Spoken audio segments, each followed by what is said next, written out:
Hi, I'm just fixing the screen so it's not all falling. I have a funky setup. I didn't tell anyone, but my husband's bandmates came in and they brought some amps. I'm using the amps for my camera right now. All right, I think it won't move. I think we're good. Okay, welcome back to Mystic Soul Session 2. Yee! How was the first class? How was the first class? How was the first class? How was the first class? How was the Let me try again. Hi. I want to see if I hear the feedback. That was weird. That didn't happen before. I'm not hearing myself over and over again. I think I'm good. That was so weird. That's never happened before. Does it sound okay to you guys? I hope so. Comment if not. I'm gonna put my glasses on. Makes for reading. Well, actually, these are nearsighted glasses, so it makes for seeing far. So it'll help me see because I have comments that are kind of far away. Okay. So as I was saying before, how was class for you guys? Yesterday there were a few things that we didn't go over, so I want to go over them tonight. I went live in our secret group just now because I wanted to show you guys what a mesa looks like. I promised to do that, and I didn't want to take up the whole class time to do that, so I took a few minutes to show you a possible setup, and of course make it your own. You're going to use your intuition for mesa setup. So tonight we have Munay-Ki. Can't wait. With Munay-Ki, we are going to go into journey tonight. So have whatever, like if you have crystals and you want to meditate with them, have them with you. Your pie stone if you'd like. Have essential oils if you want to bring in all the elements that we're talking about, bringing in some earth. So maybe you're gonna have your white sage or something, like whatever represents earth, and we're going to talk a little bit more about some of those options too. Palo Santo. So bring in some of that. I'll do a virtual smudge if you have it with you at home and would like to do that. What else? Crystals for earth, of course, and any crystal also has its own setup for the different areas, the different directions. So, and elements. So, like if you get carnelian, it's fire, etc. If you don't have any crystals but quartz is like the one to have. It's high in vibration. Have it all over your house. Have it everywhere. The three main ones that I have, I've put around my house. So what I did, so just a quick comment about crystals. I have quartz, selenite. Selenite is pure light. It's said to have the light of the moon. It's a joy stone. So quartz, the magnifier, the high vibration, removing negative energy, selenite, and then black tourmaline, the grounding and protective stone. I have those three in every corner of every room of my house, and then also in the four corners of my property. So I buried them. I was the crazy lady with the sage and digging up the dirt with all the stones in my yard. Of course, when we got our puppy last December, 2 days before Christmas, she found some of them. So I don't have them in some of those areas, but for the most part, we're good. So if you, so then water, have your essential oils. You could have Florida water. You could have just water for your representation of water. So let's see, I said, and fire candles, of course, or something that represents fire to you. If you want to bring in the archetypes for the different directions as we go into journey, you can do that, or just as you're meditating and we call them in, the energy is there and the energy is being called in for you. So that'll be really cool. So just some things to kind of like prep while you're listening to me, if you'd like, before we go into actual journey where you're going to receive the right. Okay. So, any questions from last night? Anything that I went too fast because I was kind of like Energizer Bunny, I feel like, and just talk, talk, talk, talk, talk. I'm so used to having other people, jump in with their questions that I'm hoping that I didn't go too fast. If there are any questions, just let me know. Okay, so we talked last night a little bit about shamanism. So just to recap, a shaman is one who finds balance.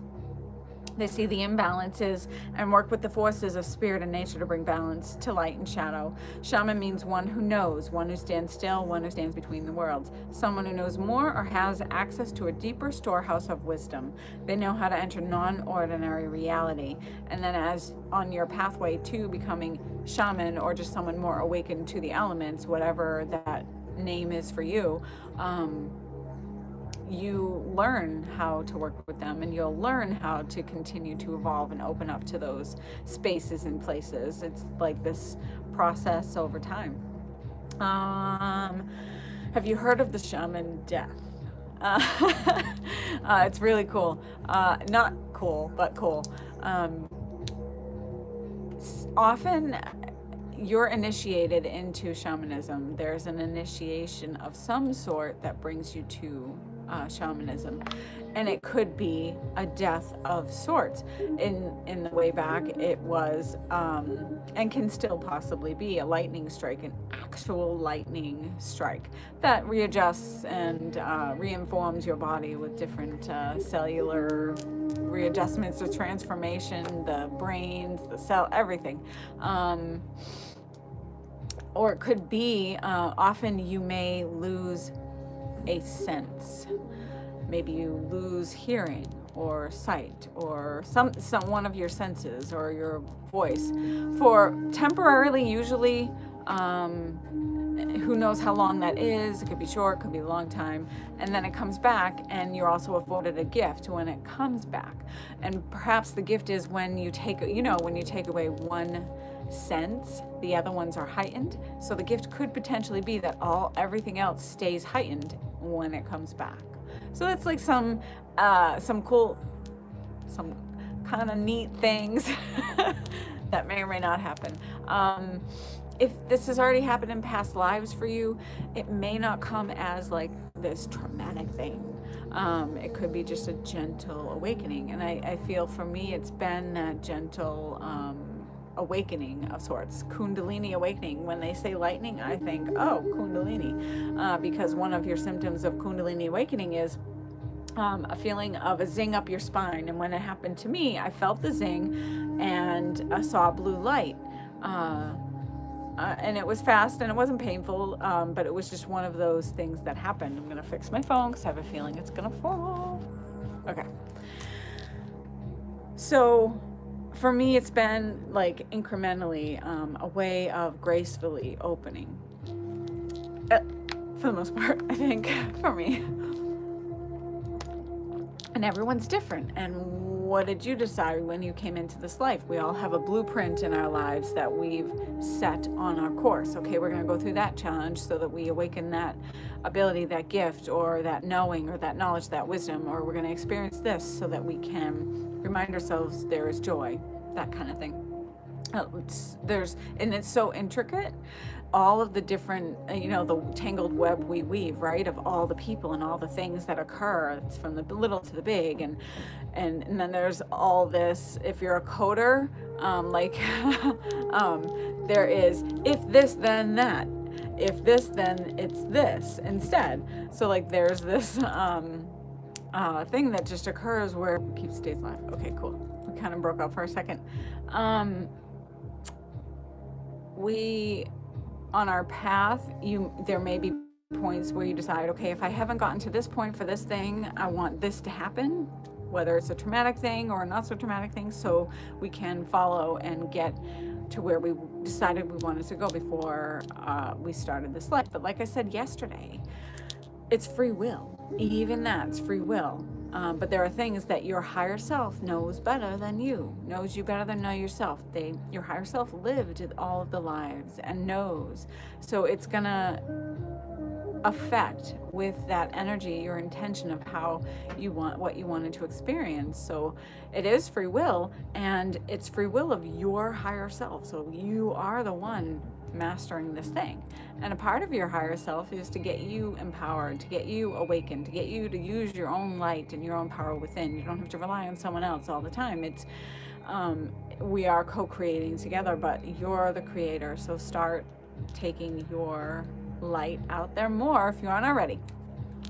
Okay, going off the beaten path here. Okay. Shamanic growth is what's known as it's a wisdom of repetition. It's a growth of incremental stages, just like I was mentioning with, you know, opening up gracefully. So it could take years. It could be an instantaneous thing, or it could take years. And how is that? That's because it's happening in multiple levels in different dimensions all at the same time. We are multi-dimensional beings. So that's something to think about.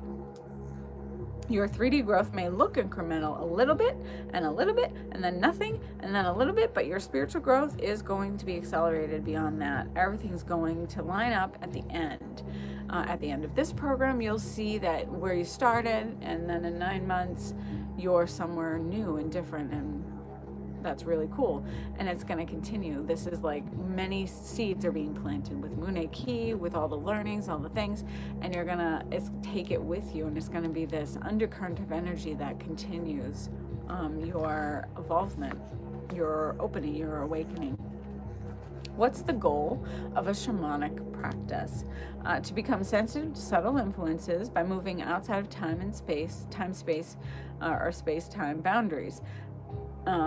Becoming sensitive to what's around you by not constantly forcing yourself to be in ordinary time and ordinary space, by creating these pockets or portals or access points to something deeper, something richer, and something more profound. I hope that makes sense. The Mystic Soul container is a portal itself, so it's open. We've opened that container. We are gonna go. This portal is being held by your guardians. I mentioned in some of my videos leading up to now, we have Isis back here with her beautiful wings. We have Hecate is one of the she's a gatekeeper for the land of in between, and she can get you to the lower world and the upper world. She's multifaceted, multidimensional. She's awesome. We have just, the angels, and we have Ganesha, who's the remover of obstacles. We have a lot of just different guides that just come in. We're calling in our light team, so everyone's here to help us with our involvement. You set it in motion to come, learn, and even for those people who are set on their path, they have all of the knowledge that is being shared now. There's still that energetic component and that tribe, and being in the energy and continuing to be in that energy allows you to continue growing and to have that connection and community is huge. It's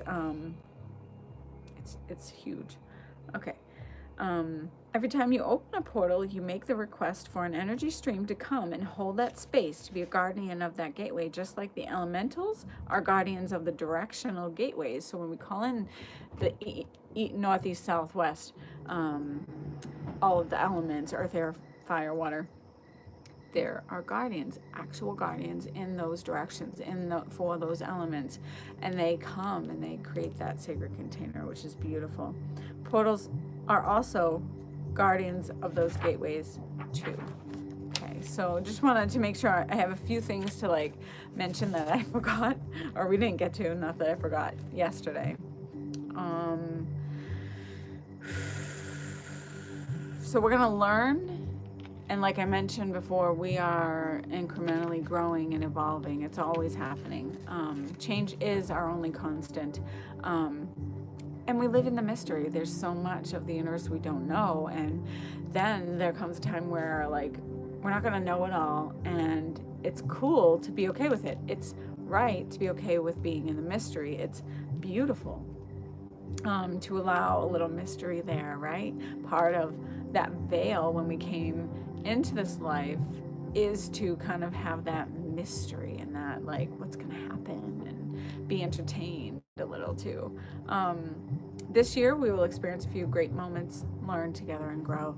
There's always going to be that mystery in your life, so it's a beautiful thing to celebrate. There is magic in the unknown. Every time we push deeper into that matrix, ceremony, ritual, class, you still push deeper, but you never reach the bottom, right? Rabbit hole. We're always evolving, and it's very enchanting. Okay, so what I wanted to go over just really quick, we're doing these years right in a few months, third month, May. And so we have like some spiritual gifts. So if you're not already aware, these are some things to just start becoming aware of just briefly. So each of us have like a stronger gift that's just most strong. Maybe it's something that we've worked with more in our prior lives. We come into it already having that, or we decided when we came into this life, we need to have this. Mine is vision. I can see first, and then hear, and empath, sensitiveness to it, which I know that I sometimes ignore, which is so weird. But we do that, right? Because we need to close. When we open our psychic gifts, we also need to have boundaries, and we need to shut it off. We need to have a way of shutting it off so that we can just be peaceful and be in stillness and not always be aware. We're all connected, but we need to have moments of peace, right? Okay, so everyone has their strong gifts, and you can develop the ones that are not as strong. A lot of people say, I can't see. You can see if you work with it and you practice. Some gifts are not developed, so you develop them. And let's see. All right. So if you don't already know, Claire, C-L-A-I-R, is clear, means clear in many languages. A lot of times soul gifts come down to the maternal line and are shared in that way, and you can kind of figure out, like, did my mom have it, did my father, where's this coming from? So it's 6 main gifts, and you can expand on these and hear so much, but the main thing is clairaudience is clear hearing. You can hear the voice of God, of spirits. Clairsentience is clear feeling. You walk in the room and the energy is weird and you have goosebumps and all that. There's a clear feeling. And empath is deeper. You know what's beneath the surface, and you know what's beneath that surface. You feel what other people feel. An empath is very, you can feel other people's physical issues, other people's mental state, other people's emotions. You can feel the energy current. One of the first experiences I had with being an empath, and it comes in spurts. Sometimes it's strong and sometimes it stays nice and subtle, where it's less affecting you. It's a challenge being an empath, because as you're growing into it, you don't know what's yours and what's not yours, and it's a fun challenge to deal with. My first experience that I remember is years ago, maybe 20 or 25 years ago. I was in a restaurant with a few people, and a girl walked by, and immediately I had self-loathing. I couldn't look at the menu. I didn't want to eat anything on that menu, and I wanted to vomit anything that I had eaten prior. I went to the bathroom, and I was like, why do I feel like this? What's happening? Like, what's going on? And I sat there for a few minutes. I'm like, why do I feel like I really want to make myself puke? And then I was like, oh my gosh, because I love food, and I love it when it stays down. That's why I gained so much weight. I love food. So I'm hearing Oprah in my head. I love bread. So it started to finally dawn on me that I was feeling someone else's thing. I said, oh my God, it's not mine. And immediately when I said that, it went away. that feeling, that self-loathing. I was like, whoa, like I felt what that girl who walked by the table felt, bulimic. She was obviously bulimic, and the self-loathing was intense. And she was thinner than me. And at that time, I was like, I don't know. I was a little overweight, but not to my heaviest. Anyway, she was very thin. But that's you feel their mental state, and it must have been very strong in her for just walk by me, and all of a sudden I'm like, woo. So that's like an interesting thing to think about, and to start to become aware of, okay, what's mine, what's theirs, and to try to set those boundaries and make sure you have those. If you're asking yourself if you're an empath, you probably are. Everyone is to an extent, and then it can grow. An empath feels others' pain, whatever it is, and you try to figure out what's yours, what's theirs, and that's a beautiful gift to have, to help others through something, because an empath can feel things at that deeper level. And when you go to them, when you choose to get like a reading from someone who's an empath, you're asking for their help. So then you can share and say, okay, I feel this, and you guide them on something that they're like, it's there but not quite to the surface for them to like say, what is it? And then an empath can really help you at times for that, right? An empath really needs to do the proper protocols, right? Of all the opening and the closing and the containers, and surrounding yourself with protection, and saging and smudging yourself after every encounter that's too much, or every session you're doing healing, readings, whatever it is. Stones for empaths. Izurine is a beautiful one. It's from Africa. It's a great purifier. It's a black stone.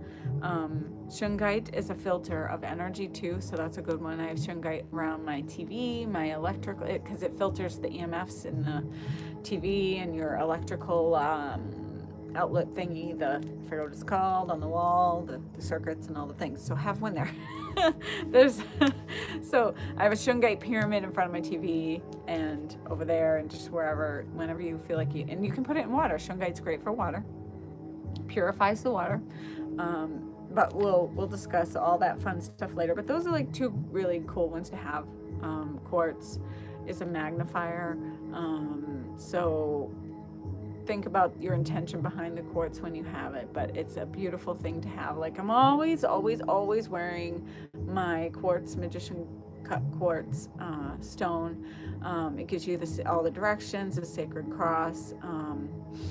Because it is protective in that way, quartz, because it raises the vibrations. I have citrine here, red garnet on the bottom, and moldavite, and this is also moldavite magician cut as well. But I'm always wearing that, and my slew of the different things. This one looks like quartz, but it's danbarite. It's one of the Synergy 12 we're going to talk about. Is it this month? I'll decide when that is. Yes, shungite. Oh my gosh, gotta get it right. Shungite is said to line the basin in Russia. Is it Russia? Wherever you're getting shungite online or whatever, make sure it says it's from Russia. But it's said to have the purest water in that basin. So grab some shungite. Clairvoyance is clairseeing. You can see spirits, energies, auras. You can see clearly. When I see, I also see symbolically, metaphorically. So they show me messages, and they show me messages in a way that I will be able to discern, because they try to go with where my learnings are right now and say, okay, she knows this much about chakras, so we're going to show her this color, and we're going to show her this symbolic thing, and give her. It's a work in progress, right? Always. Clairaudience is clair smelling. Your souls appear to you in scent form, perfumes, flowers. You'll know mostly when spirits pass that they'll come to you that way. Something that you know, oh my gosh, that smells like them, or something that they loved, like a certain perfume. Clairaudience is clair knowing. I used to think it was clair smelling, but then I found out it's not. It's clair knowing, clear awareness. So clair knowing for me manifested when I met my husband. You know how they say, when you meet your true love, you will. It's such a deep connection. I didn't feel it at all, like at the feeling level, but when our eyes met, I knew. I knew the second our eyes connected, that's my husband. So I knew it. There wasn't a feeling just yet, but there was the, oh my God, that's my husband. And a year later, he asked me to marry him. So yay. So the knowing doesn't necessarily come along with feeling, but it could. You just know. Claire gustinance is clair tasting, taste energies. You could taste sour, could be assigned to someone, to something sweet, salty. So your palate can be a mechanism by which spirit can communicate with you. So some of these are just very telltale of someone who's going to be a natural medium, those gifts and skills. So something I just wanted to go over. As you're receiving the Munay-Ki rites, all of this stuff is just going to kind of open for you if it hasn't already, or just continue to evolve and open more. So these are like some good things to be aware of. Oh, yesterday I was trying to remember, you know, when we open a circle, it's clockwise, Widdershins, counterclockwise, Deosil. Couldn't remember the name. It's Deosil is that, and also clockwise. So we go by the direction of the sun. Make sure I have my spots marked properly. So we close our circle moonwise, counterclockwise. Clockwise by the sun, moonwise when we close. Going back the way we started, bringing hands together with your wand. I like my little notes for myself. I have a pen. So like when we open, starting in the east, which is behind me, and then we come around. Oh, that's, oops, clockwise. Clockwise. And then when you're ready to close, you start where you finished, here at this center. So we finished in north. So then counterclockwise, we come back. That's counterclockwise, right? And then, well, you get the idea. It's not too hard.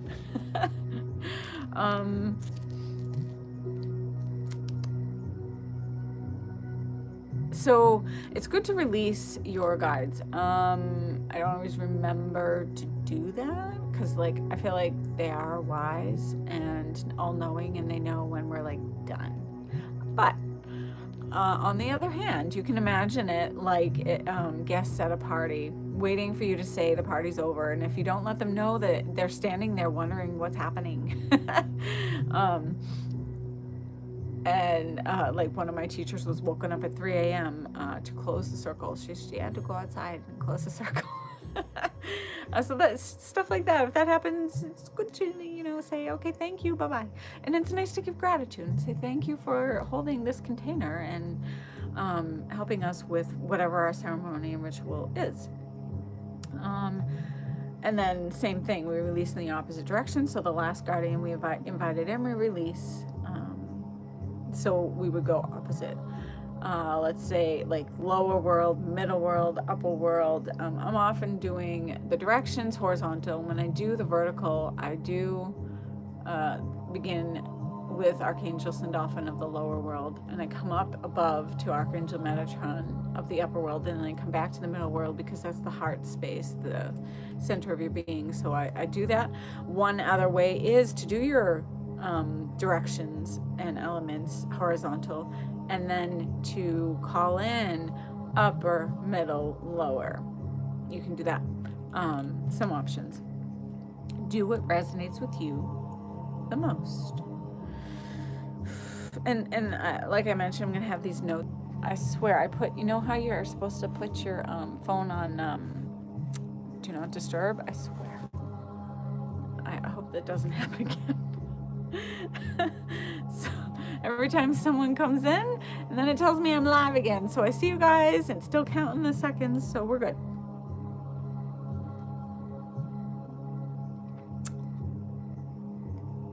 Some cool tips to think about. Oh yeah. When I say Amanaho and so it is, it's something that I adopted from Sage Goddess, and because I resonated with the pathway, I started off as being taught the Christian path, Protestant, and didn't resonate. When I hit 9th grade, I was just like, I'm not going to church anymore. I don't resonate with that. you just know.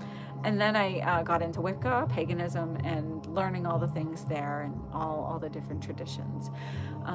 So amen from the tradition of Christianity, and knowing that each tradition and religion, culture, they have avatars, and they have these beings who could potentially have lived lives here on earth and could just be energy. I believe in the energy and the essence of Jesus. I've called him in. It's a powerful experience. He's come to me, and it's been powerful without me even asking him to come in. So he's high in vibration. He's up there, the Christ consciousness, the Buddha consciousness. He's up there with Buddha, you know? So I'll say amen and honor that connection, right? And then so it is in the paganism pathway, and then honoring that, and then so it is, then amen, aho. So aho is more of that Native American tradition and shamanism. So I'm honoring like all of those different pathways when I say that in closing, and as a way of saying it is done, and honor and bring forth whatever my intention is, if that's what it is, or just gratitude as a way of closing. What was I going to say? Amen, aho, and so it is. So like I take all the pathways, and I love working with, so aho, just to mention, is the Lakota word for I understand and I see and I have clarity for that. It's in a lot of indigenous cultures. Amen is the Christian tradition. Circle is complete. Blessing of Father, Son, Holy Spirit. And so it is pagan and mantra of manifestation. So there we have it. All that. There are so many variations and so many things. Like you call in and you finish out how it resonates with you always. So I love moon magic, working with the moon phases, and then that's layering your correspondence, right? You could start anytime, anywhere, and do something with your intentions. We're always creating. And then you can do it aligned with the moon, where setting up an altar at the new moon is a good time to do that. Dedicate tools at the full moon is a good time to do that. Dismantle altar at new moon as well. Like if you're going to start, begin then, end at the next new moon. It's really a beautiful way of doing that.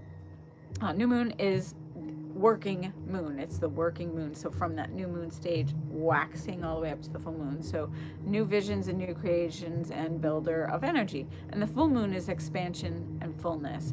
Not a time to take anything apart or build anything. You can also set up your altar at the waxing moon and take down at waning moon. Building altar with the waxing energy. Taking altar down with the releasing energy of the waning moon. So and I feel this with my own energy within. Some people are opposite, but for the most part we align with, as the moon is waxing and becoming more and more full, I get more and more energized, and I love all the classes and stuff that I do. They seem to have a beautiful extra energy to them when I do them nearing the full moon or on the full moon. Releasing, great if you have anything you need to release during the phase after the full moon, as the moon is waning to the new moon. Releasing weight, releasing old job, releasing old relationship, releasing patterns. What are you releasing? So those are some cool ways of aligning your intentions at the right phases. And then you can layer it again on the astrology. What's happening in astrology right now, and what can I build on that? Like August 8th is 888. It's the Lion's Gate. You can do something then. And like today is 222. We have February 22nd. It's a 2-month, and it's day 22. So we have the 222 magical energy that brings in duality. The 1 + 1 = 2. They come together, and it's about seeing both sides of the coin, the light, the shadow, and aligning and finding your center and seeing both, like being okay with both sides of the coin. So anyway, creating a vortex. So when we open sacred space, for the Munay-Ki Rite, I'm going to go through a vortex option. After I call in the 4 winds, we're going to use the sacred invocation of the 4 winds that came from Dr. Albert Violdo, who probably got it from the shamans, the Kiro that he trained with. So it's a beautiful way, this vortex that I'm going to call in, it's a beautiful way to create a divinely protective space. It works for your space as well as for yourself, your cars, your home. When I do that, like, you're going to imagine this beautiful vortex around you. You're going to send it down and anchor it to the center of Earth. You're going to send it up and anchor it to the center of the universe, to God, Goddess, the divine, great source, spirit, whatever it is. So there's that, just something to mention. And then I'm going to jump ahead to the other things. The 4 domains in shamanism. I wanted to speak to you about this. There's 4 main domains. We have the literal domain, the consensual for us. We have the symbolic domain. Symbols mean something, and dream interpretation, and accessible to language. So like we have our 4 domains. So like literal domain is like the lowest in vibration, the more physical, right? Symbolic. And then we get into the mythic. The mythic realm, there's no difference between a symbol and an object. Sand painting is same as your client. Change painting and change client. Voodoo doll, if you're in that tradition, is the same as a client. Rattle is thunder stick. So like you get into mythic.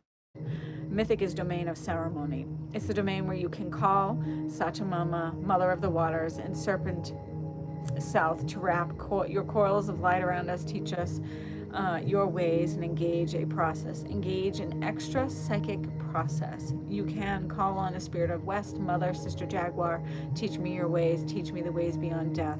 The models, the metaphors of reality of the medicine people are also metaphors for reality. Engage life animalistically. You can call on the ways of the ancient ones, grandmothers and grandfathers, guardians and keepers of this land to come and warm your hands by our fires. And they come. That's in the north. The mystic is the level of sacred and ceremony. The language of the mythic is imagery, and we're still hunters and gatherers of the images, a dialogue with nature and power. And the mythic is the level of ceremony and ritual. It's where we can tie in these, like I mentioned, tie in these different things to represent what we desire, the archetypes. So you can use the archetypes in Native American tradition. You can use it in shaman tradition, pagan tradition. What's your tradition? Or maybe you're going to be eclectic and just, I feel this for this right now, or always. Like yours could call on different things and bring it in. For that level of healing in the mythic realm. And then we get to the energetic realm, the essential/energetic realm. Language of essential is language of energy. The luminous thread connects us to all of nature and all of life, that connects us to our past and connects us to our becoming, into our future. So the medicine person prefers to engage healing at the essential domain rather than the literal. It's much better to engage a heart condition at the symbolic, right? And mythic rather than literal. The work of the healer is to address all 4 domains. The gift of the shaman is to be able to engage the healing process of the literal or down to essential or any of these levels. So obviously if you're in a critical stage, go to the surgeon or whatever you need to do. And then you engage a shaman to heal the root cause that could potentially be all in those other layers. So we did talk about some of this. More notes on the smudging. So I want to just mention we're going to talk about a little sacred space clearing. So smudging is an important part of ceremony. White sage is endangered and hard to root. So like if you're trying to grow it here, it's not usually it's grown in California. If you try to do it here, it's possible. It'll take a few years for it to take. It's used to desert rain, so lights being irrigated and watered from above. Soggy roots ensure if you water from below. It's a white sage, and perhaps that's my connection to like that Native American tradition, and knowing that I have past lives there too. It comes from the Native American tradition. Negative energies cannot sustain itself around white sage. Another name for white sage is Salvia apiana. Black sage, Artemisia, is / mugwort. It's said it's also known as the witch's herb. It's some people feel it's even more powerful than white sage. It's just it's different, and it seems to have a little extra layer of protection. And seriously, I just found out today that I'm allergic to mugwort. So that mugwort tea that just came in the mail today, I gave to my husband. Like, what? That was like so random because I had the allergy test. Let me just show you. I had the allergy test. So I still have, can you see it? Still have the numbers on my arm for the beeper test. They said to keep them on for 2 days. I'm like, but I got a shower. I know. I love mugwort. Right, Tracy? It's so awesome. So here's the thing. So I go to find out if this week I had 2 surprises waiting for me. I'm all cocky, right? I'm like, it's not that. I do the asthma test, as I mentioned yesterday, right? Because I had done that years ago, and the asthma test was fine. It was fine. And I was like, no, it's totally not that. I breathe deeply all the time. I'm good. Because of this chronic coughing, especially at night. So I was trying to figure it out. So they test me for asthma just to rule it out. I'm like, I'm fine. So they give you this medicine that incrementally makes it harder and harder for you to breathe to see how well you do. I'm like, oh, so you're basically drugging me. You're putting me in a room to see if I can breathe. And I was pretty good all along the way until they gave me the full dose. And then he's like, yeah, you got a little asthma. I was like, what? No, not asthma.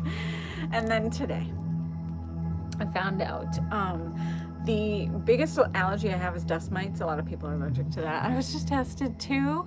I was found I'm allergic to grass. I thought it was my new cat. Oh, so it's just grass. That's good, Cheryl. So yeah, I thought I was allergic to my dog. And so we got tested today, and I have no allergy to dogs. This started a few months after we got the puppy, so I thought it has to be the dog, right?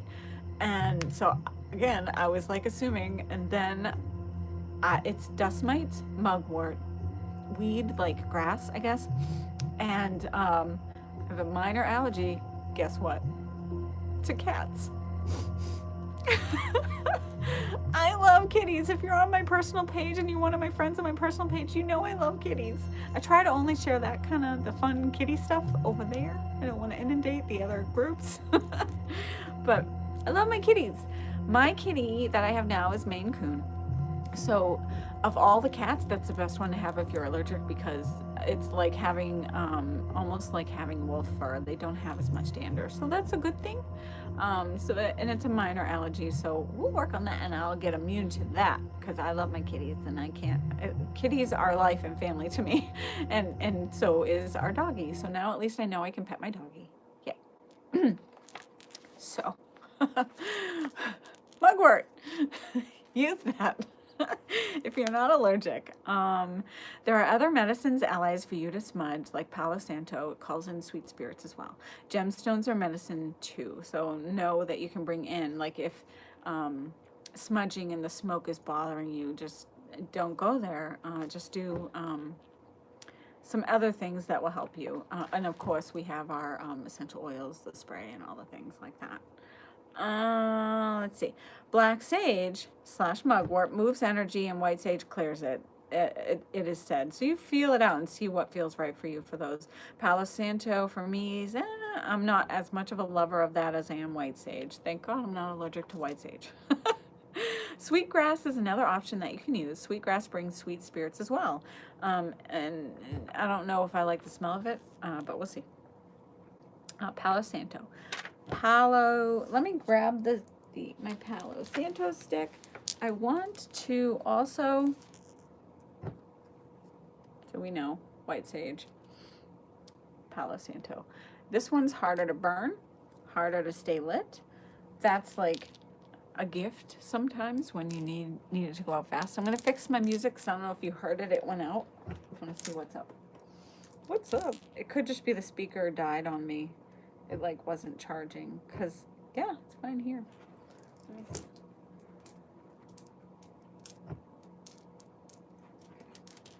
So the speaker died. No big deal. We'll just have a little place it from the phone. So, oh yeah, right? How do you? You keep lighting that sage, Cheryl. Or keep lighting the stick. So Palo Santo. Oh, everything's going. Oh no, all that. It didn't even lighten my flame. I gotta grab my next one. Trying to be prepared here, right? Let's see. Oh, yay, we have flame. So another way you can make use so that you're not using up all your lighters is light your candle and then just place your Palo Santo over the candle or your white sage, whatever you're trying to light. And then you save on keeping this lit until it finally finally ignites. So Palo Santo, whoo, virtual smudge for you. I love it. So same as before, when you're doing your smudging, get it into your fingers where you send and receive energy, your feet. And then energy is in front of you and behind you, so just do a nice circle around you as well. I like to do the upper world, the lower world, and the middle world, bringing it into my heart when I finish. So this, if you saw the Mesa video, which is also in your classroom, I mentioned how you can walk around the room when you're calling the directions if you'd like.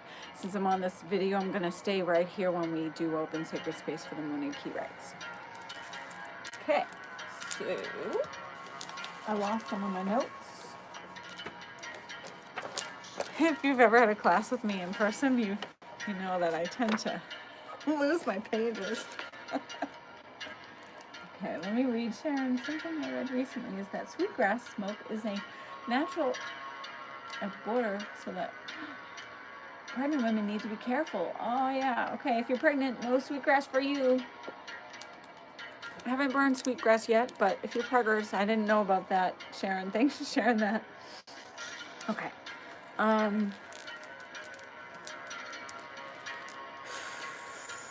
Vetiver is really cool. I love the essential oil of vetiver. And I do have some.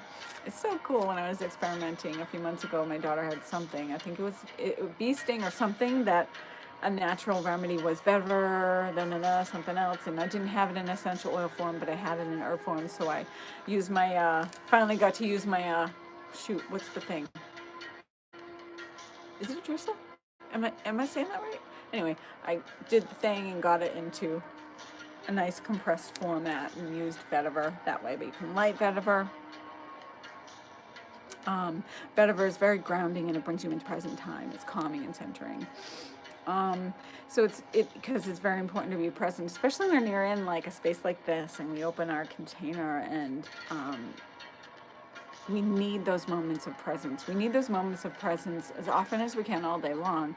And then especially just taking those moments now with our jobs, hectic jobs, family, etc. How do you transition from your crazy day into this magical world? For me, when I get home, I sage, I smudge. It's where you can create non-ordinary reality, where you're not bound to time and space in the room by your own belief systems and old ways of thinking. You can create those shifts, create a pocket for non-ordinary space to exist in your home. It's beautiful to have a place where you can meditate and have it be the same space every time you go there when you meditate, so that you can your body, your mind, your soul, and your light team, your spirit guides know that, okay, they're in the meditative space. We're coming in. We're gonna do some calming work, presence work, intention work, whatever your goal is.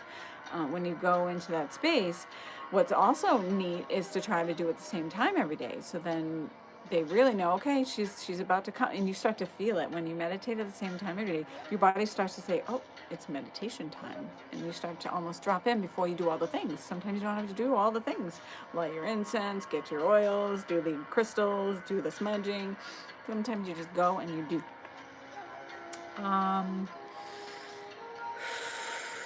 So present time. So the first step is to just call your energy into this moment. Even now, what you're thinking about, call your energy into present time right now. Call all of your energy back to you. Like I mentioned yesterday, release any energy you're holding onto that's not yours. Send it back to its source with love. Call your energy into present time. Noticing what you're paying attention to. How much are you just thinking about what you're thinking about? Monkey mind. And then notice the awareness beneath the awareness. Are you aware of that energy that's constantly being aware of you? So you can practice this right now, bringing your energy into this present moment. Take a moment here. So we'll do this. We did a little Palo Santo. We're good. Bring the energy to the top of your head, the crown chakra. Take a nice deep breath. Inhale. Exhale. Relax the shoulders. Sitting up straight. Bring full attention to the top of your head. Allow yourself to feel gratitude. Gratitude's the most powerful emotion you can have next to love. It can bring you into the present.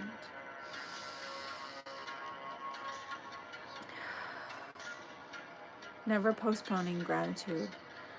You don't want to wait to be gratitude. Wait till you graduate something. Just be grateful now. Instead, think about being grateful now. Say thank you to the top of your head. Close your eyes even and bring your attention to your breath now. When you're breathing, you're in focusing on your breath, you're in the present because your breath is always in the present moment.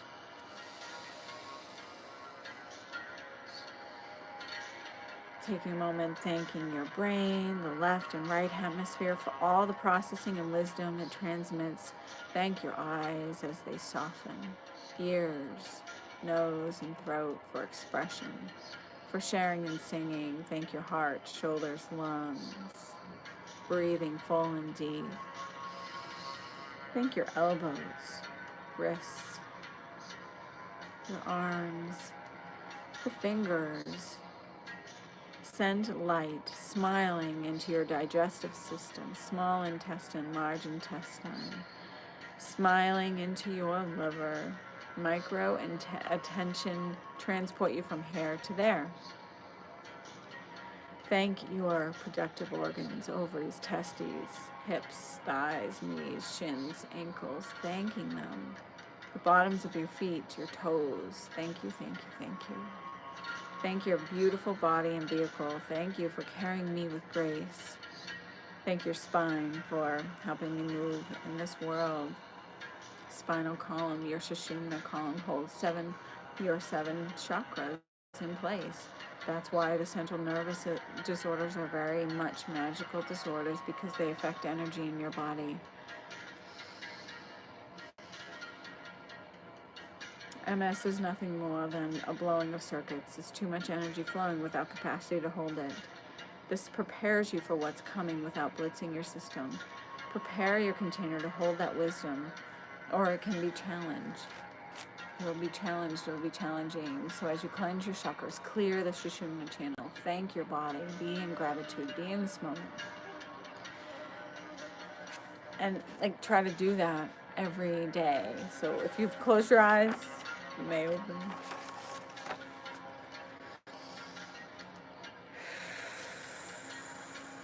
So, let's see. Creating non-ordinary space, a space outside of space, sacred space. You can be anywhere you are. You can dedicate a sacred space or pocket or corner where you don't have to worry about people moving anything, even in a closet. So if your meditation space is a closet, go do it. Mine tends to be my bedroom a lot of the times. That's just me. So this small corner can get you to drop into non-ordinary reality quickly. And in magic and meditation, etc., you must open a proper container, just as we've been talking about. Energy is just energy. There's light energy and dark energy. Polarity in the universe, our hermetic principles we'll be talking about, hopefully next week. During our Q&A. We're going to meet one more time this month. Deeper dive on the 28th. Wait, 7 plus 1. Yeah, 28th. Last day of February. Our shorter month, right? We'll do our deeper dive, Q&A, and talk about hermetic principles. So when you open a circle, you say, this is my boundary and this is my world. You create that container and you set your intention, right? Backed by your intention. You dictate the terms for what's allowed in your space. I have created a perimeter, and dark energy is not allowed. And in Mystic Soul. People will find themselves either attracted to a container or repelled by it based on the intentions for that circle. Selenite wands are beautiful for opening a circle. Brought a bunch down again. I had them. They're behind me. I have a selenite wand, but it can be, even if you don't have one that's been like chiseled and pointy, this can be your wand. Selenite without being formed per se, it's still a wand. It's simple. You can, okay, selenite is pure white light I mentioned. It's the joy stone. Only light flows near it. So it's a beautiful one to use to cleanse your stones. It brings in the most highest possible energies into your circle, allows for a tight container. So next, another way you can burn, you have herbs. If it's not like in a bundle form, you can use a charcoal disc. I forgot to bring that down. But a little charcoal disc, just like you would put like for barbecuing, but they come in like packs of like 10. You can get them on Amazon, pretty cheap. Charcoal allows you to use dried herbs as a smudge. Use a lighter. So you're going to light the charcoal, and once you see or hear that crackle and pop, it means it's lit. Another good one to use is copal resin. So you can put the copal resin on the disc or any other herbs and things that you're working with, and it'll burn on that disc. It stays lit for like usually like an hour or two, depends. There's an occasional dud, just won't light, so you just have to throw it out, get the next one. But you can use your charcoal dish. You keep lighting your lighter until it's fully lit, place on the herbs, and then those will burn for a little while. You can place your essential oil drops onto the charcoal disc as well, and breathe it in that way into the air, and it's a beautiful way to smell that. So copal, it's a resin that a lot of shamans use for smudging. Very protective. The resin will become gummy and smoke emits. The most ancient forms of smudging on the planet is with copal. Our ancient selves recognize it. Just like Palo Santo is one of those calling of the sweet spirits. Woo! Had to take my leg over the singing bowl I have. So here's some copal resin, and I have copal incense sticks too. Easier to just light it up and go. And this, I think, just smells so good when you light it on that charcoal disc. I don't know, it's just something about it. It smells so good. So last thing, you can use a smudging fan, as I showed before, or just a feather that will allow you. By the way, I'm allergic to feathers too. What? Just found that out today. So you can use a smudging fan that will allow you to tap into the element of air even more and gets the smudge over yourself, over your tools, and in a space. So you have this feather, and you can wave the feather into the corner and make sure that the white sage gets into those corners, because that's where the pockets of energy like tend to go into those corners, and they're stagnant. So it's always good when you're smudging a room to get those corners really good. So I did a quick live once on my main page where I just like a few weeks ago even went around, did the corners, and then I love to walk around my room in a spiral until I get to the center, and then walk through the sage. This is my little thing. It's like creating a little sacred container portal. Vortex of energy. When we open a circle, we always open clockwise, close moonwise, counterclockwise, like I mentioned. Okay, draw. You can use the wand. How do you know when you need to open a circle? So opening a circle, you don't always have to do the official all the things and call all the things. When it's your 5-minute chakra clearing meditation for the day. You're doing a few minutes, you got 5 minutes, you're gonna gaze at the sun, you're gonna meditate for a few minutes. Those are not necessary to do like all the things. I still call in because I love feeling their energy and having that sacred container, but maybe I'm not, doing the whole setup and all the things. So like for ritual and ceremony, and like I mentioned, I still create those containers for every class that I offer to have that sacred container being held. And you just use your intuition. Sometimes it'll be needed, and sometimes you have that container good enough. If you're doing work with or for someone else, it's good to open that circle, so energy sessions and everything. Am I calling energy in and raising energy? That's a good time to create a container. If clearing your altar, you don't need to open a circle, you're just clearing the altar. It's not a high ceremony. But if dedicating tools, doing a ceremony, healing others, trace a circle with a selenite wand on the floor for healing others. So like sometimes I'll either draw it in the air, or I'll actually walk around with the selenite touching the rug and go all the way around, creating that beautiful sacred circle container.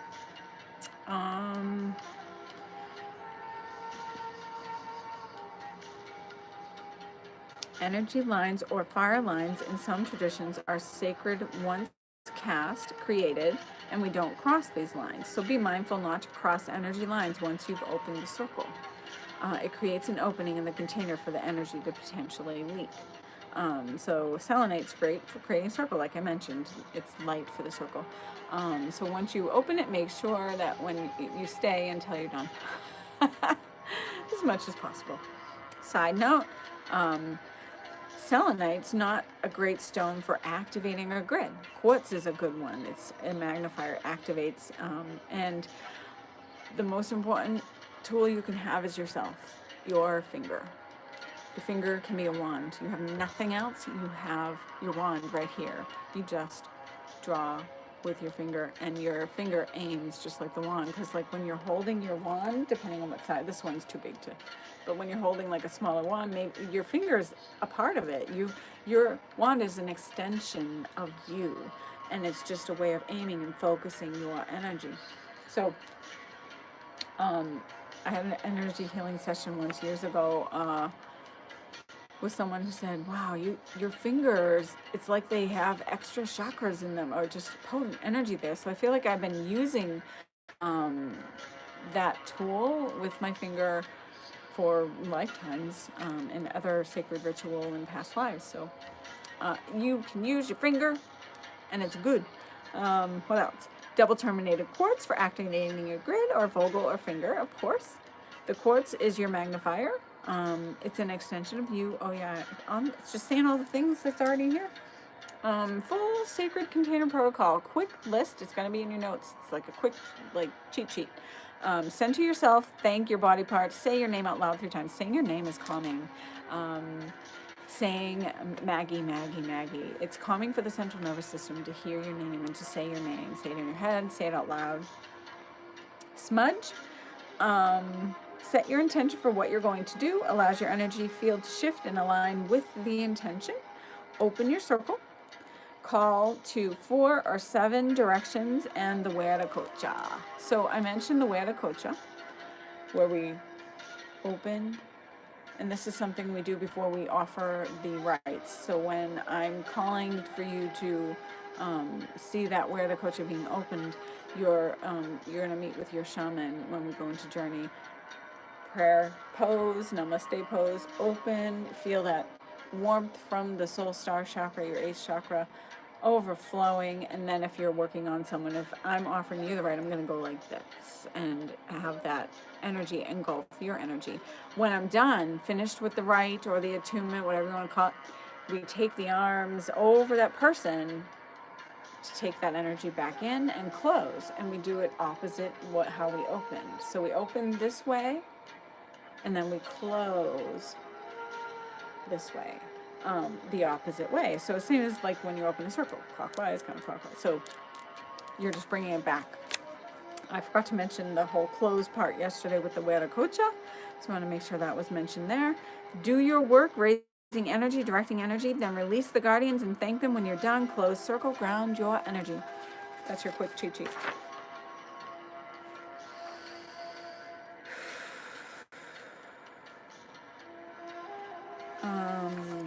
We talked a lot about the guardians of the directions. Just want to make sure I mentioned everything. Horizontal, vertical. So we have the 4 directions, and then we have the upper, middle, lower world for the horizontal. So that's, you can just do the 4, call in the 4 directions and elements, and that's a circle. if you resonate with the vertical axis, to call in that extra upper, middle, lower world, that's added layer to your calling of the circle. East is air, so the East air, I think it's more of a Native American tradition to have East with air, South and fire, etc., etc., etc. So I'm like, for me, I'm taking several different kind of traditions and making it. Ooh, hi Anna, glad you made it. Yay, we didn't start the rites yet, so you made it. We were just chit-chatting about all the proper protocol things that I missed last night. But I think that's it for that. I wanted to just mention briefly, you have your notes in the classroom about feng shui, right? Feng shui and the Bagua map. So there's tips in here of what you might bring in for East, air, you bring in feathers, wind chimes, sage, air, a bird, a figurine, hawk, eagle, something that represents air to you. South, fires, candles, attracts angels. Candles attract angels, it's pure natural light. Sage, dragon figurine, something that represents fire to you. West, water, essential oils, water in a chalice, plant in a vase of water. Water in a bowl with purifying Himalayan salt, dolphin figurine, etc. Something that represents water. And north, crystals, stones, sage, herbs, tree bark, leaves, dirt, plant, earth figurines, everything. And then decide what is your intention for this altar. And then decide where in your house can you actually place the altar. Where do you want to have it? The Bagua map, so this is like just a fancy way of showing it to you, but really it's a square or rectangle. You're going to take your house in equal parts, in 9 equal parts, 9 sections. You start in the front of your house in black hat feng shui, where the front of your house is north, and the back of your house is south. Or you can use a compass and direct and do compass feng shui instead and do the actual directions. I'm more black hat. That's what I learned when I took a semester of feng shui in the wind and water school of feng shui, and as well as with Denise Lin. Her trainings are more black hat as well, because there's a lot of EMFs and the magnetic field's all messed up. So especially when you're near the city, it's hard to get those directions correct, and they don't necessarily work as much. So you create your true north with the front of your house being south, the back north, that kind of thing, right? Or this is probably totally opposite. Black hat, so there's 2 forms of feng shui, black hat and compass. Compass is actual directions. Black hat is you face wherever the front door is in your house is going to be the first 3 sections of the Bagua map.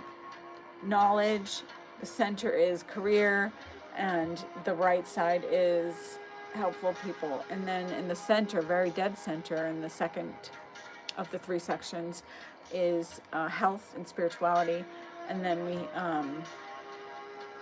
family on one side, children and playfulness on the other side. And then in the very back is the last 3 sections, wealth in the back left corner, fame and reputation in the center back, and then partnership and relationship in the back right. The wealth and the partnership corners are your power corners. If your bedroom or office are wherever they are, you want to face towards, those are good places to have them situated as your power section, and you want to face the front door. So if your desk, for like if you have a home office, is not facing the front door and you're in one of those power sections or whatever room you're in, you want the desk to face the front door. Not necessarily the door of that room, but the front door.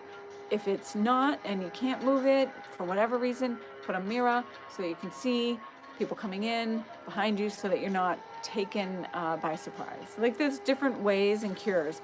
The very core of feng shui is your intention, like I mentioned. All of it is backed by your intention. If you're willy-nilly, then there's not much energy backed to do whatever you're doing. The other thing, the biggest step to take with feng shui is clutter clearing. Clutter clearing. And right now, because we had that Virgo full moon and just the energy of reaching springtime, I've doing a bunch of that myself.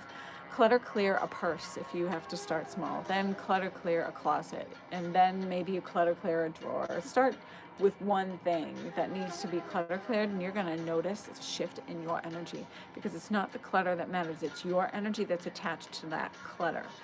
Sometimes you don't even know it, and half the stuff you don't even look at. If you haven't seen it in a year, 6 months to a year, you're going to either give it away or trash it if it's in poor condition.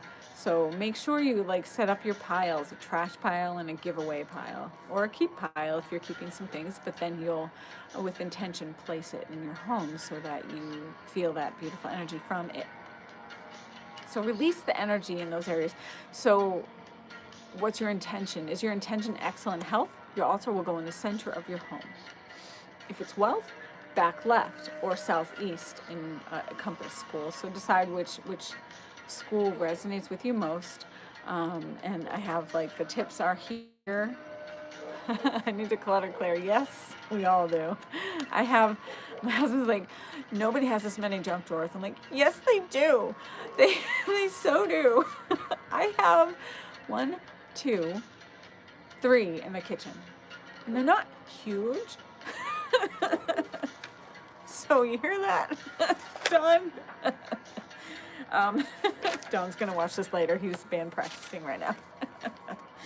So I can talk about him. What else? So I have a few tips. So like if there's things going on, yeah, I want to have, I have like a little grid. Like I said yesterday, it doesn't have to be elaborate and get creative. It could be a mishmash of just a pile of crystals with some earth in it, and it's this beautiful setup with like a candle. Like what is it? Next to a fountain. Just different cures are in here for different things. It's not an overwhelming list because feng shui itself is a rabbit hole, and it takes years and years of study, and you can learn the different methods, and it's all backed by your intention. It is. You can do a cure without knowing anything about feng shui and say, that feels good to me. And it works. So like, that's a part of feng shui is what works for you. Like you go in the partnership area, bring something pink, but your client doesn't resonate with anything pink. Bring a love figurine, doesn't resonate with that. What signifies love to you? Like, what can you bring in that signifies love? So they bring in something to them that signifies love so that they can pave the way for a beautiful partnership that's either existing or one they want to come in. So that's, those are some cool things. Well, purple. I love purple. I have no problem with purple. I got purple in almost every room in this house. My bedroom is all purple. My bedroom walls are purple. My curtains are purple. I have a sash over my mirror that's purple. The furniture itself is white, so good complementary to purple. My bed sheets are purple. My smoothie in the morning is purple, and my hair is a little purple. So like, I love my purple. Well, in wealth, if you're like, I don't like purple, like what are you gonna do? What represents wealth to you? Like I showed you earlier on that live in our group. I'm gonna post it to the classroom later. Gold Ganesha, pyrite. Pyrite is a beautiful stone for wealth. So you can get pyrite, you can get Ganesha for removing any obstacles to wealth. Like building on that, citrine is a beautiful stone to get. Like whatever you can do.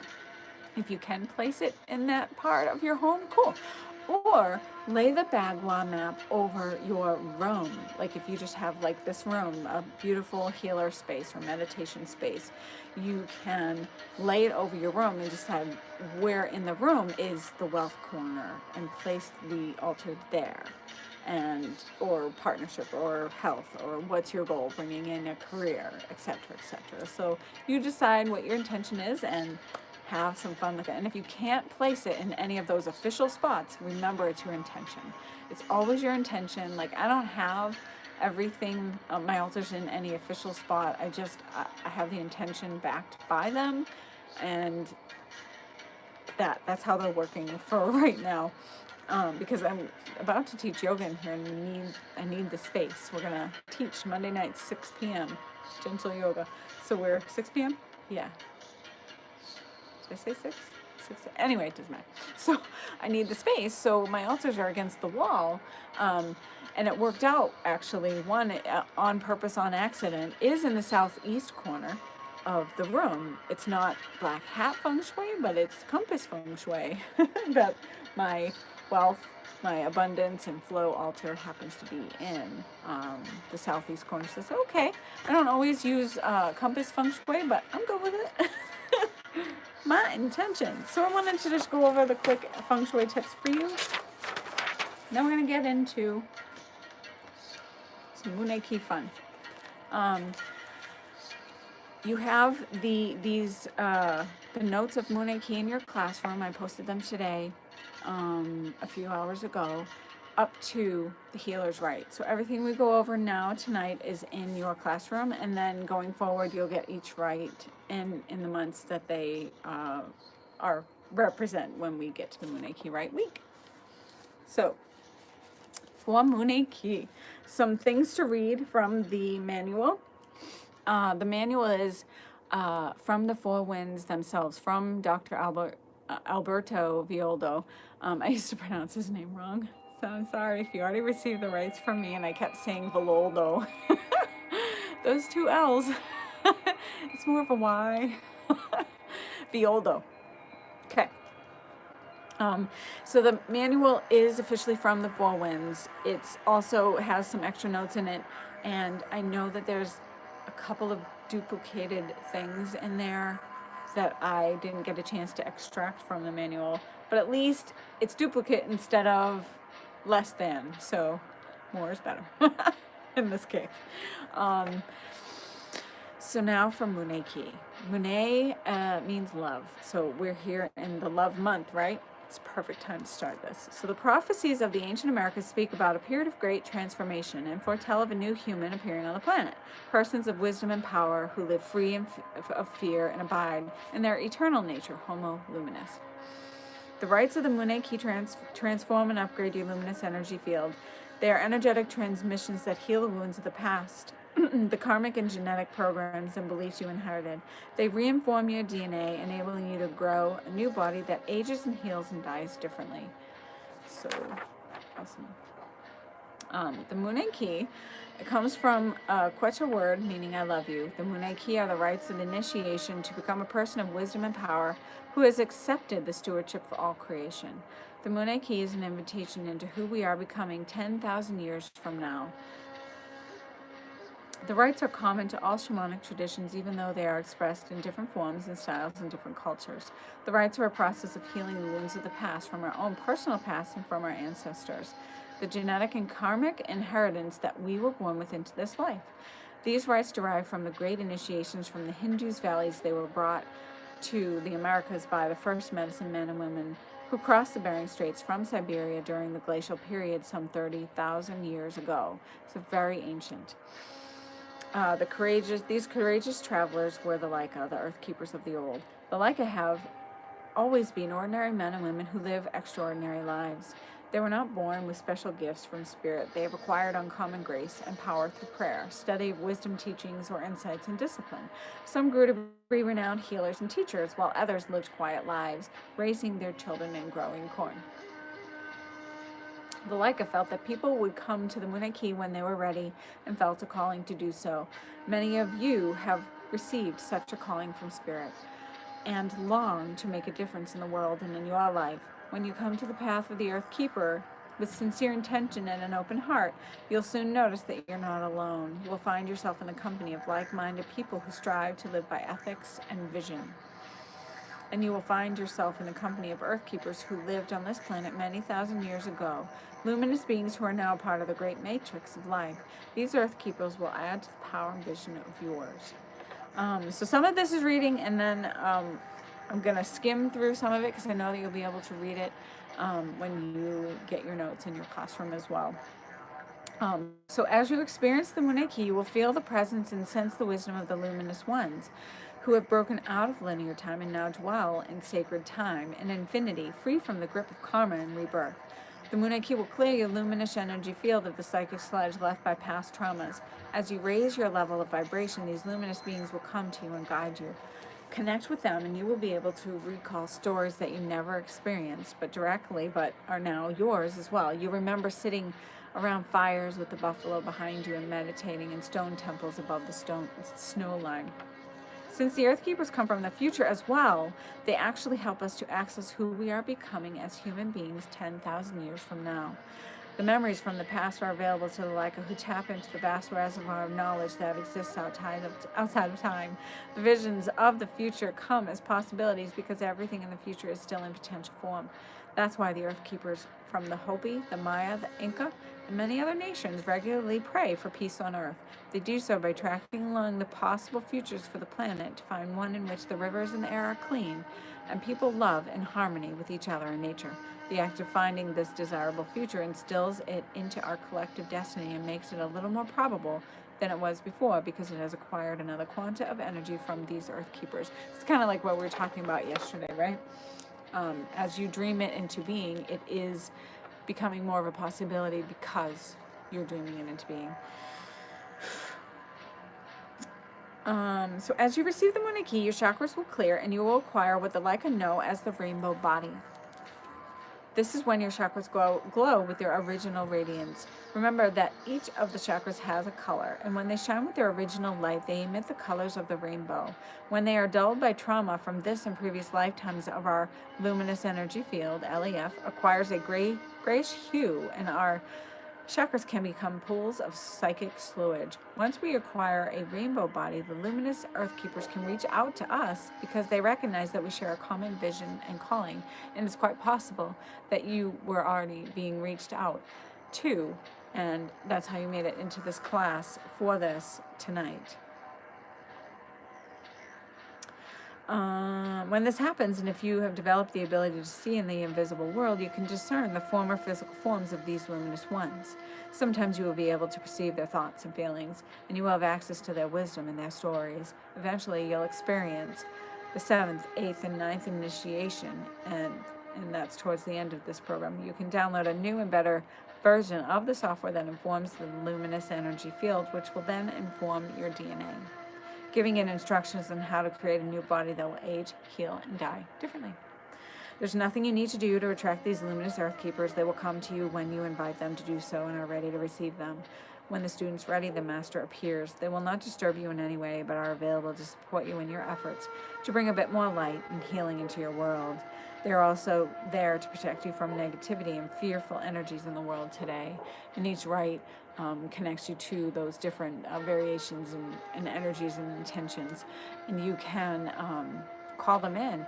And when you practice with your Munay-Ki and remember and re-remember and continue to work with the seeds that have been planted, you feel that them come in. It's like they're always there. And for me, the Munay-Ki came long before I received the actual rites, and I started to adjust that energy. So like I was mentioning before, it's just like things have been coming to me with a grace and an opening, as I have been intending for a very long time. Allow me to open up as the light being self in a balanced way. All about balance for me, and balance for me may not be the same as balance for someone else, so everyone's going to have their different way. I connected long ago to the harmony rites, long before receiving the harmony rites. I was connected to those archetypes already of the harmony rites, and we'll go over that in the third month. Okay, so the Seer's Rite is the 4th month. Okay, so when we get there, there's a note from Dr. Alberto Violdo, where he just explains all the different rites and where they came from. I can't pronounce that because I've tried. Wasn't very good at it. But here he just mentions how he, where he received it, the Munay-Ki and the initiatory practices of the shamans of the Andes and the Amazon. And you can read that. The initiation rites. The training of the Earth Keepers has an energetic component, a series of initiations that helps us to develop a new architecture in our luminous energy field. The rites anchor each of the critical junctures in the process of becoming Homo Luminous. These rites are the sum total of attunements that we go through as we transmit from body of human to body of angels. These rites were first given to ancient teachers by angelic beings, and now are passed from teacher to student. When an earth keeper gifts the Munay-Ki to a student, which you are starting that process tonight, it's the lineage of the luminous beings that transmits itself, that leaps from the head of the earth keeper to the receiver as they lean in to touch, forehead to forehead. To transfer this energetic information, the earth keeper simply maintains sacred space, embodies the vibration of the levels she wants to transmit. While you cannot undergo these initiations on your own, once you have received them, these rites are yours to transmit to others as you wish. So each rite is going to come with it the instructions for how to transmit the rites. Once you receive the 9th rite, the Creator's Rite, then you are empowered and encouraged to offer the rites to other people. So it's good to have the directions after each rite to help you. One of my candles just went out. After each rite at the end, many of the rites have a forehead-to-forehead transmission where we press forehead, third eye, connecting third eye to third eye, crown to crown. And that's a powerful experience that I'll be walking you through tonight, and you'll be receiving that. And often a lot of the energy that went into the rite, a lot of it just builds in its intensity once you get to that forehead-to-forehead transmission. It's beautiful. And you'll feel that even more so as you offer it. The magic is truly in the sharing. So once you get to that Creator's Rite, some of you have actually already received the rites from me, in person even, and you're at that Creator's Rite. So here tonight, you get to re-remember. Sometimes you're in like such a state during it that you're like, oh, I don't remember what happened. What did I do? So like we go through it tonight, and then you'll be like, oh yeah. What I'm going to be doing this weekend is with my husband, we're going to film like 3 minutes per each rite. The how-to, just the how-to, not the actual like full-on thing. Just healer's rite, here's the process, the steps to do it. And then the next, so I'm going to do that for the 9 rites so that everyone will have those little videos to remind them, to have the visual of it, because you're receiving these long distance tonight and through the program. And as we have been mentioning this whole time, time and space is of no essence, and you'll receive these rites wherever you are around the world, around the planet, around the universe. You're receiving it with the intention, the holding of the sacred container. The luminous ones and the luminous beings, the earth keepers, they're coming to you. They're going to be in your space with you. So allow for that space and that peaceful time once we head into sacred space for offering the actual rite. It's going to be really cool. So I'll post those this weekend. I'll get them into video format for Facebook, just as a quick post, and then also a post that you can refer to either in Facebook or in YouTube, so that they'll always be there for a reference tool to remember how it's done. Because I remember like first starting to offer them, I had to keep going back and saying, okay, how do I do this again? Because when you're in the energy space, it's like you almost don't remember where you were, when you were, how you were. It's really cool though. It's neat, the space that you're in. Right, Tracy? That's awesome. So Munay-Ki rites of the shaman path are of the Kiro Nation, the descendants of the Inca, the indigenous of the holy mountains in the Andes in Peru. Traditionally, one must spend many years in sacred study. The elders believe that we're at a critical time in human history, and the rites are being transmitted to as many as possible. And that's another reason why you are encouraged to offer them to other people now as well. Because as we mentioned, the more you dream it into being, and the more people are dreaming into being, that adds and builds on that energy. And we're all like, where everyone's awakening, the earth is ascending, we're ascending, and these rites are really, really potent and powerful. So if you haven't received them yet, for me, I've been attuned to many things: Reiki, IET, magnified healing, new paradigm, the list goes on. The Munay-Ki rites are different, powerful, and it's like they sneak up on you in like this really cool, magical, potent way where you're like, whoa. it's really like, it's like fitting the energy of the whole thing, the luminous beings, the rites themselves, everything, like, just, it's like puzzle pieces are coming together finally, and that's how it's felt for me. But they're powerful, and they're going to adjust your energy. They're going to shift what's happening around you and in your life, and they're powerful shifts will happen. People will leave, people will come, jobs will shift and change, perhaps, if it's necessary, if that's what's needed in your life, or what needs to align you to your highest path. If you're like already on that straight and narrow, like, your shifting and changing may feel subtle, or you just feel that energy and that connection, and it's going to continue once you receive them. It's really neat. Did I mention I love the rites? So I'm going to jump right to, I have a 15-minute video on YouTube of me explaining each rite and what they are, like, if you want to do a quick peek ahead at all of them. But briefly, really quick, the rites are broken up into 3 categories, and I have seen this shifted in recently in someone else's description, where they placed the Seer's Rite into the Lineage Rite and the Earth Keepers into the rites to come. So this is the way it's in the Four Winds. Dr. Albert Violdo created this from his learning, so I'm going to go by his and how I was taught. The foundation rites are 4: the Healer's Rite, the Bands of Power, the Harmony Rite, the Seer's Rite, the Lineage Rite, the Daykeeper's Rite. The Lineage Rites are the next section, and that's with the Daykeeper's Rite, Divine Feminine, Wisdom Keeper's Rite, Divine Masculine, Earth Keeper's Rite, which is the angels as tall as trees. And the rites to come are the Star Keeper's Rite, to connect you to the stars, the star nations, your soul's mission, and the star beings and guides that you'll connect to are pretty amazing in that rite. And the Creator's Rite, that enables you to go from protege to mentor, so that you can offer these rites to other people. So we get to the Pi Stone. Remember your Pi Stone. If you have that, you can have that and hold that during your rite if you'd like. We have working with the Munay-Ki may or may not include the Pi Stone. Whether or not you feel that you want to incorporate this tool is totally up to you. You'll make the tradition your own. Pi stones are symbolic of our luminous bodies and the energy of the universe. The circular shape represents the archetype of wholeness. They represent the Ouroboros, the serpent of light swallowing its own tail, constantly creating itself and forming a circle. They symbolize the eternal unity of all things, the cycle of life, death, and rebirth.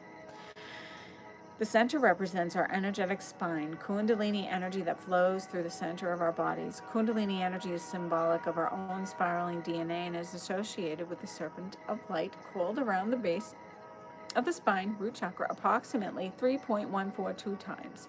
And 3.142 times equals pi. And that was like a huge thing for me to see, because I was just like, why do we always say the Kundalini energy is like a serpent at the base of the spine, coiled approximately 3.5 times around. I'm like, why 3.5? And I thought, oh, it's because like the head of the snake sticks out. I'm trying to like picture why. And then when I saw that, oh yeah, pi equals 3.142, and then part of the Pi Stone symbology is the Kundalini, and like the whole thing, like little connections, little things that bring everything together. It's really cool. When it's awakened, your Kundalini, it spirals up your spine like a figure 8 around each of your 7 chakras, creating a never-ending loop, opening you up to higher levels of consciousness. So for some people, it's like a bottom-up awakening. Some people, it's a top-down awakening. Most people, it's an all over the frickin' place awakening. You're gonna be Kundalini energies in your sacral chakra, and then it jumps up to your heart, and then you have some third eye clearing. Like, it's wherever you need the clearing. The Kundalini energy rises up and it does its thing, and when it hits a block, that's where clearing needs to happen. It starts to right? It starts to work with your energy, because everything in your outer reality is your inner reality. So guess what? You are, when the Kundalini energy rises and it hits a block, it's going to create an experience in your life to help you clear that chakra. So that's fun. So that's the same as feng shui. Just to jump back into feng shui real fast. Inner outer reality. You cleanse in here, your outer reality starts to cleanse and clear. You clutter, clear, and work with your outer reality. It starts to work on your energy within. So as within, so without. As above, so below, right? Really cool. Pie stones are typically gifted after receiving the last of the Munay-Ki rites, or at the beginning, which at the beginning for me is how I was initiated. They are also used, passing the rites on to others. Some of them. Some of the rites are. Although not essential, many Munay-Ki recipients also like to have their own stones as a reminder of the rites and as an aid with connecting with these energies. And next month, we're going into the bands of power. And I think I mentioned in one of my videos of the Chumpy stones. For the bands of power, I was channeling, offering the bands of power and receiving the bands of power right after I had already received it. And I came to where, and I'll lead you on that journey next month too, but I came to a point where a shaman was offering the bands of power right with the Chumpy stones. And I was like, whoa, that's cool.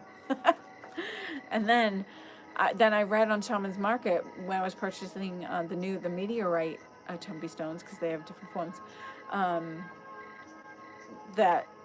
that is the tradition from the ancient shamans, is to use Chumpy stones for the band's power rite and some other rites. So that was a really neat thing to find out, that I channeled truth from the ancient wisdom. Yeah, pretty intense. And what's really cool is, depending on the Chumpy stone you use, it just brings in that different energy. Like the two main, so I've seen Chumpy stones made out of all sorts of stones now. But the main one is it alabaster? Something. I'll go into it. There's an H. Next month, I'm going to do it. I'll have it in front of me. But then there's the meteorite stone. So I have the meteorite stone that tends to extract something from you. And it holds the energy until you take it from the meteorite stone and send it down to the earth for transmutation, up to the sky for transmutation. It's really neat. Really quick. Okay. Munay-Ki is the key to taking a quantum leap in species evolution. It's a group of energetic transmissions that download directly into the luminous energy field, which constitutes each individual at an energetic level, the codes for transformational evolution. These codes downloaded into your chakra system, a group of 7 major energy centers lodged within the body and attached to the spine. The spinal connection facilitates the information's transmission to the neurophysiology and brain of each recipient, offering them the potential to complete within one lifetime a process of evolution that would otherwise take many, many generations. Very important to know. So as I go through the manual, so we come to opening sacred space. We talked a lot about that. So in this tradition, we begin in the south. I'm going to do the prayer for creating sacred space, the 4 winds prayer. You'll see it in your manual. And the 4 winds prayer is how we're going to open sacred space. So I'll skip that for now, because that's what I'm going to be doing tonight for you. Now, and then a quick explanation before we jump into our Healer's Rite journey. So the first of the rites, the 4 foundation rites, launch us on our journey through a process of willing acceptance to the manifestation of who we truly are. We are all, through our ancestral lineage, members of indigenous tribes. As we begin our receipt of these rites, we awaken a dawning of realization that this knowledge we are seemingly encountering for the first time has always been known to us, just as who we are seeking to become through Munay-Ki is who we have always been. Through our initiation into these rites, we transmit and receive into our system the seed, the potential of possibility each rite opens up for us. Our subsequent dedication to the unpacking, germination, and continued growing development of these seeds of potential is what turns the possibility into the lived reality. So the Healer's Rite is the rite that you'll be receiving tonight. The Healer's Rite activates your healing power. This rite connects us to a lineage of earth keepers from the past who come to assist us in our personal healing. We have tremendous spiritual assistance constantly available to us. If we hold the intention to heal our wounds, these healers will come and perform sacred work of healing on us during our meditation and sleep time. These luminous beings work on us during our meditations and sleep time to heal wounds of the past and of our ancestors. So it's nice to as a way of connecting to this rite and continuing the growing of this rite, you can call them in. If you need a little healing, call them in, whatever you're trying to work on and heal. If you are engaged in the practical healing work with clients, you can utilize this rite to enhance the work as follows. So it shows one method. I like to go in order of how I received the rite. This one shows a slightly different order from the receiving of the rite. Do what resonates for you. So during your preparation time with a client, begin by focusing at your heart center, connecting with that place of personally disinterested, unconditional love. So this is the part where, as we begin to do the rites and offer the rites to others, we remove us as much as possible from the process so that we can be a clear and perfect channel for an energy healing session, for offering rites, for doing an attunement, like whatever it is. I'm asking that I be as far removed from the process as much as possible, so there's a clear channel, no filters to go through. You're just going in. So that's where personally disinterested, unconditional love kind of comes from. Bring that focus then up to your third eye and allow it to connect and inform that center in generating unconditional love, fueled by clarity of vision and understanding. Then bring this entire focus down into your belly, your power center, and allow it to connect with and inform your third chakra center, firing up right action with clarity of vision and understanding that comes from a place of unconditional love. So you culminate all those three main centers together. So the next, the last 2 pages in your PDF in your classroom right now shows you the actual how-to in offering the rite. Like a quick description is setting your intention, telling you, creating the sacred space, of course, all the things, creating the intention, sharing what you're going to do about when you're about to offer the rite, sharing that you're about to offer that rite. Mentor opens personal sacred space, engulfs the protege, Hueracocha. Then we place hands on shoulders to balance your divine feminine and masculine energies. And the right brain works with the left side of your body, your divine feminine, lunar side of your body. Your left brain works with the right side of your body, and that's your masculine, solar, active side. Just a little something to think about. So then your mentor centers self in sacred space, grounding the Pachamama, calling in the healing lineage, the healer lineage, does the balancing of the divine feminine and masculine, and then they sit face to face, where you receive. You're just in receptive mode, palms are facing up on your lap. Mentor takes a few moments in again, reminding the energies to remove me as much as possible from the process and bring in that energy, connect to love, connect to the healers, and bring in the energy. And then we go forth with the offering of the rite, starting at the solar plexus, hands at belly. This will empower the protege to heal themselves and others with integrity and right action. We empower ourselves, fill up, and then place our palms over your palms to do that beautiful transmitting of the power, the right action to heal. And then we do it at the heart, bringing in love. And once we feel complete and bringing in the energy, then we connect palm to palm and bringing in the love, the unconditional love for healing. So you heal through unconditional love. And then we're going to connect to third eye, and that brings in clarity, vision, understanding, culminating all three together, right? And bring it into the palms. Once done there, lean in, pressing forehead to forehead together for forehead to forehead transmission. And that's usually a beautiful, powerful experience. And if you're in person and you're offering, the option is here. You can offer the pie stone here. Place the pie stone in your protege's hands, blow on the pie stone once, softly, and then blow like the wind a second time, because your breath is your prana life force energy. And then you bring their palms together at their heart center, come back around, close Hueracocha. So that's your quick explanation of what's happening. And now we're going to go into our journey, into the journey for the healer's rite. Are you ready? We're gonna go.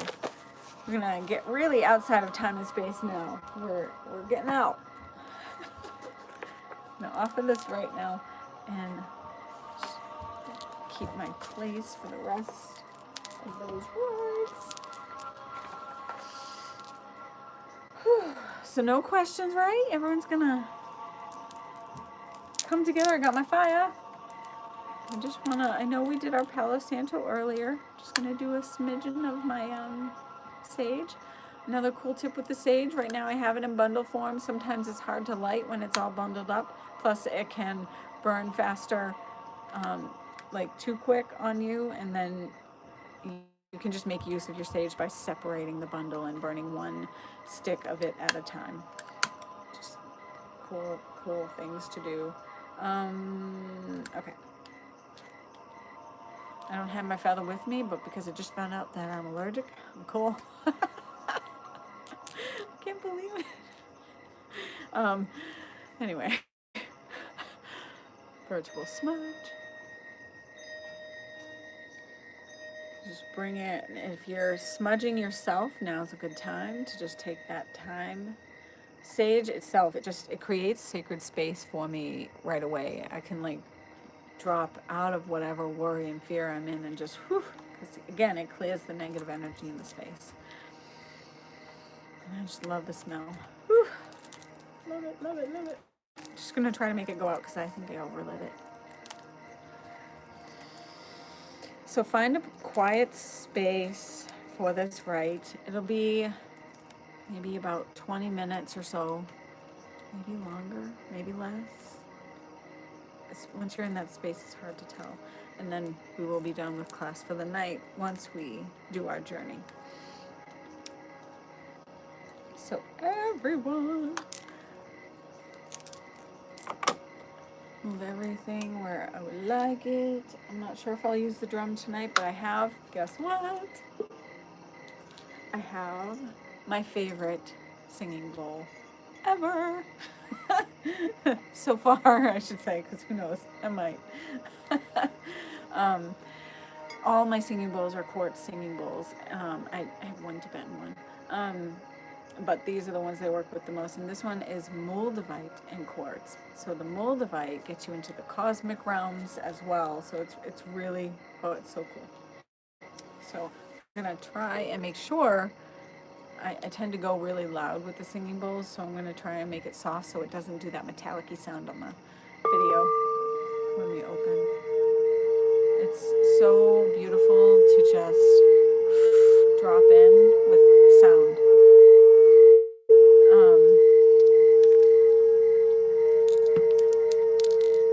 So I'm going to do that.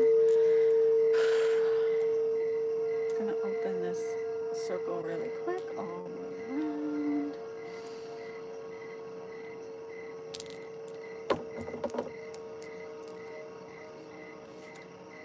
When I call the four winds, I'm going to do it with the drum, but just for a few moments.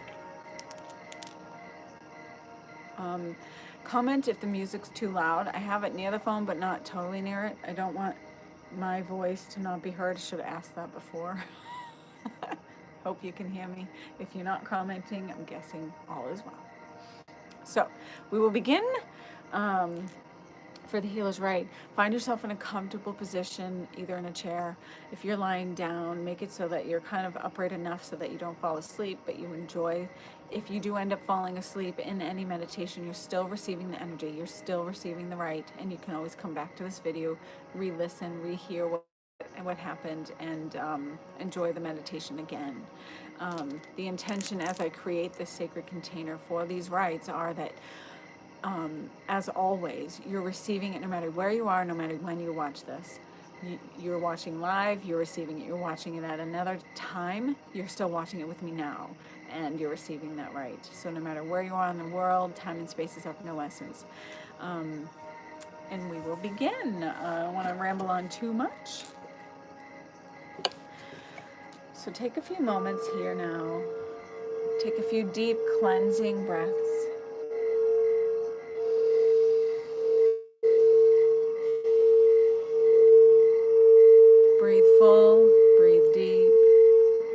the breath to fill every cell of your being.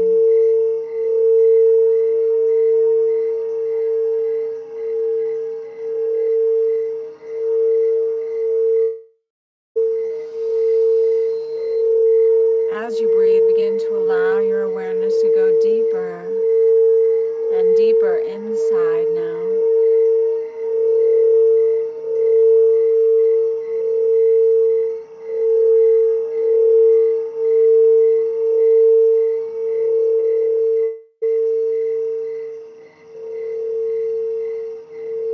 Feel the light all around you.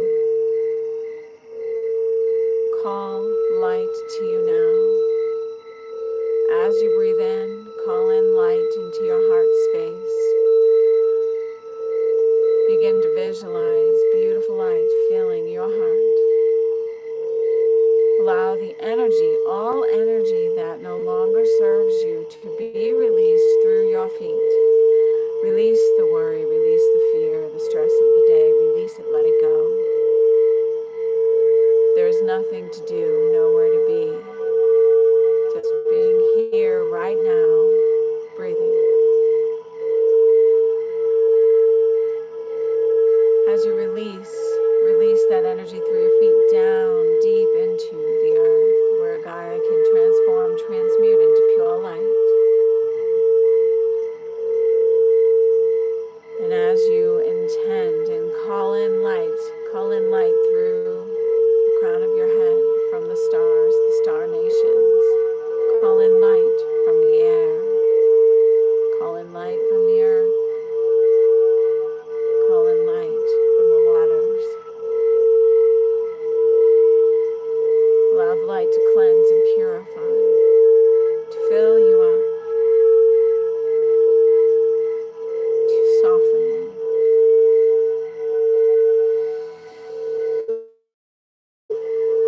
Begin to visualize a beautiful bubble of white light surrounding your entire aura and energy. Anything positive or negative that would do you harm is not allowed to flow near.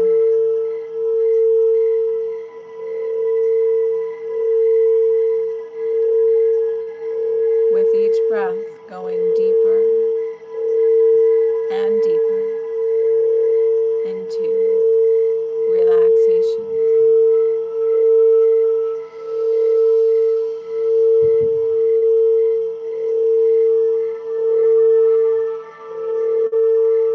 And we call in any guides, angels, archangels, God, Goddess, the divine, that source creator that created you to be here now. Guide you, protect you, work with you, and through you, and heal you on your journey to receive these rites. The healer's right. Being open to the healer that you already are.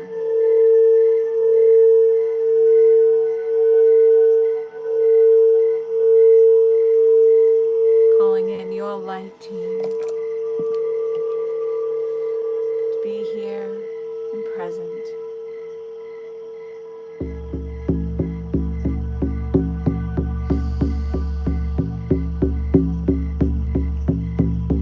To the winds of the south, great serpent, wrap your coils of light around us. Teach us to shed the past the way you shed your skin, to walk softly on the earth. Teach us the beauty way. To the winds of the west, Mother Jaguar, protect our medicine space. Teach us the way of peace, to live impeccably. Show us the way beyond death. To the winds of the north, hummingbird, grandmothers, grandfathers, ancient ones, come and warm your hands by our fires. Whisper to us in the wind. We honor you who have come before us and you who will come after us, our children's children. To the winds of the east, great eagle condor, come to us from the place of the rising sun. Keep us under your wing. Show us the mountains we only dare to dream of. Teach us to fly wing to wing with great spirit. Mother Earth, we've gathered for the healing of all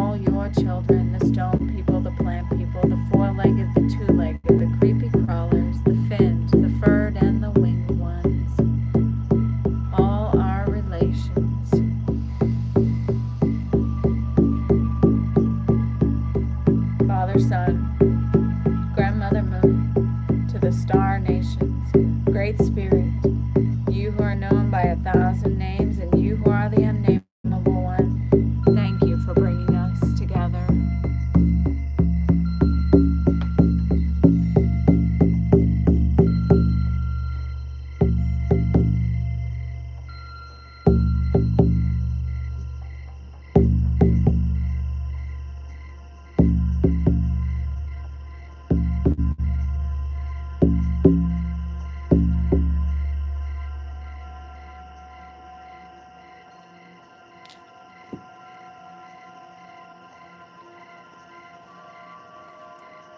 Take this time now and begin to see yourself in a beautiful, sacred space, your sacred space.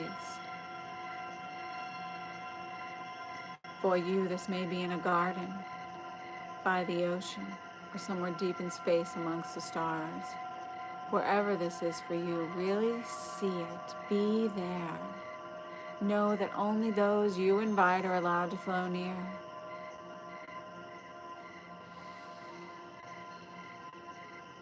Crystallize this in your vision. Notice the colors, the energy, the sacred geometry.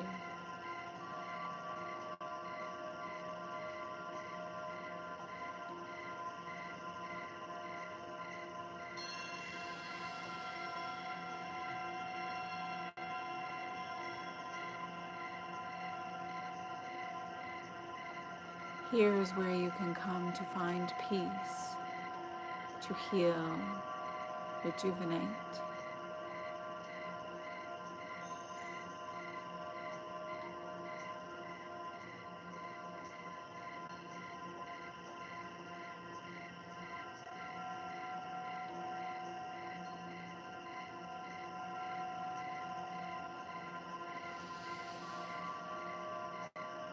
From this space, begin to feel a beautiful, protective vortex of energy. It may be see-through energy like air there, but you may not see it. Or it may emit beautiful beams of white light. This vortex of energy is your protective energy, surrounds your entire body and aura.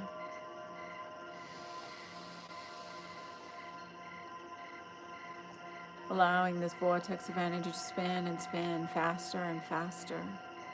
This vortex of energy is going to take you now deep, deep into the earth. Allow that vortex of energy to take you deeper and deeper. Through the layers of earth, the dirt, the lava, the crystal caverns. The crystal caverns have beautiful energy deep in the earth. And as the vortex of energy takes you for that beautiful ride deep into Mother Earth, the vortex of energy calls forth and draws in the beautiful high vibrational energy of the crystals it passes. Passing through beautiful quartz, high vibrational quartz, removing negative energy, filling you with those higher frequencies, a beautiful magnifier. Deeper and deeper still, we come to a beautiful amethyst cavern. Amethyst is made of quartz as well. Calling in the purple energy of amethyst. The psychic protection, the healing abilities of amethyst, great detoxifying stone. Allow the energy to mingle and merge with the vortex, enjoying its high frequency, going deeper and deeper still, coming to beautiful azurite. Midnight blue azurite in its raw form, sparkling with stars on the inside. Azurite is beautiful, psychic opener, helps you see with deeper clarity, vision, and understanding, opening your gifts.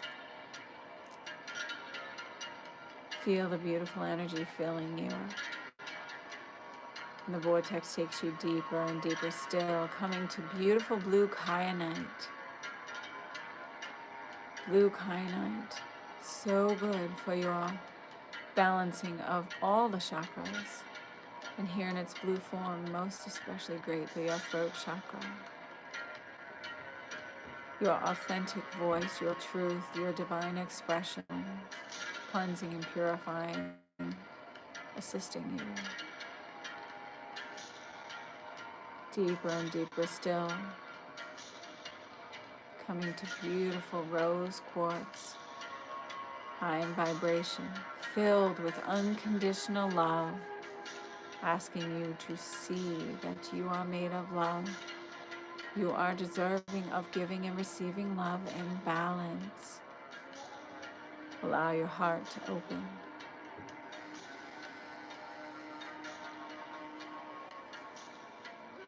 Feel that beautiful pink energy fill you up. Deeper and deeper still, we come to beautiful crystal cavern of citrine. Yellow citrine. Assisting you with aligning with self-empowerment, prosperity, and abundance. Right action. Powering you up. Filling you with that beautiful energy. Reminding you that it was always within you. Deeper and deeper still, we come to beautiful orange carnelian, said to be like the caffeine stone. Brings you beautiful energy, connects you with your sensuality and sexuality and creativity of the sacral chakra. Connecting to this beautiful orange stone, the energy fills you. Balancing your divine feminine and masculine, we can bring in our beautiful malachite, green malachite. Deeper and deeper still, connecting to those energies. Balance. Take yourself deeper, deeper into earth, connecting to beautiful red garnet, beautiful grounding stone, reminding you that you are safe, you are supported, you always have more than enough.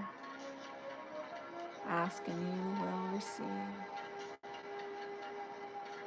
Deeper and deeper still, we come to beautiful healing black tourmaline stone energy. Here, the beautiful energy is very protective, very grounding and healing for the physical body. Allow the energy to fill you up.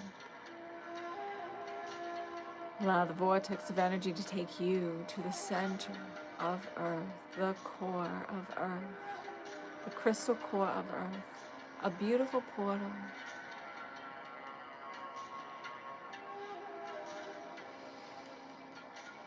Here you step through the portal at the center of earth, where you come to the magical Middle Earth. You are in a beautiful cave, water nearby. You can see the glowing light of the crystal. The crystals that line the cave, light emits from them into the water and back. The water seems to have a light source of its own, beautiful crystal blue water. Here in this cave, you are going to meet your shaman. And soon, someone is coming to greet you. As they come closer and closer to you, begin to see their features.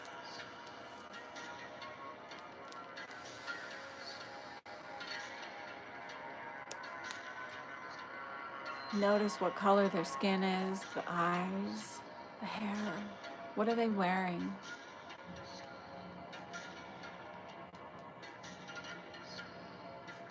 Your shaman comes to greet you and takes your hand. You are going for a walk in Middle Earth. You take a walk out of the large opening at the end of this cave, walking deeper into Middle Earth, seemingly nighttime sky. You walk on rock and earth, enjoying the energy, the pure, clean energy here. You can hear drum in the distance. And soon you are stepping into a beautiful sacred clearing. At the center of the clearing is a beautiful fire. There are many beings of light surrounding this fire. Luminous ones, ancient ones, your light team, your elder council, all of them surround the fire. The ones that you can see are the ones you are meant to connect with tonight. Sitting by the fire, warming your hands for a moment. Your shaman who brought you here sits next to you. They are the tribe elder, the leader for your healer's rite tonight. Connect. Take a few moments to connect with all those around the circle, to look into their eyes, to see through the windows of the soul. Even if you do not recognize their physical form, you'll recognize their soul, soul to soul.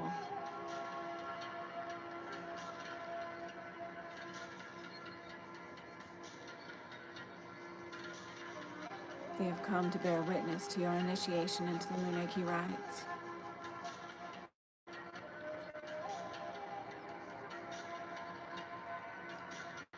They have come to share their energy, the potency and the power of these rites. Through time and space, they are here now to connect, guiding you, working with you, all the people you are meant to assist.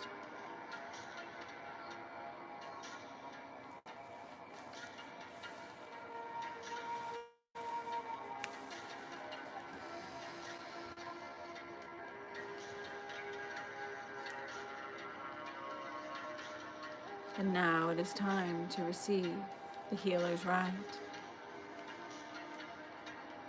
Placing your palms facing up on your lap, your tribe elder, gazing at you wisely, lovingly, begins their walk around behind you now to begin to transmit the healer's rite.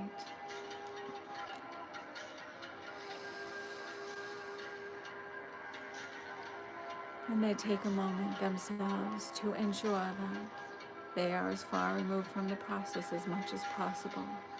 They are a pure and clean, clear channel for the energy to flow through.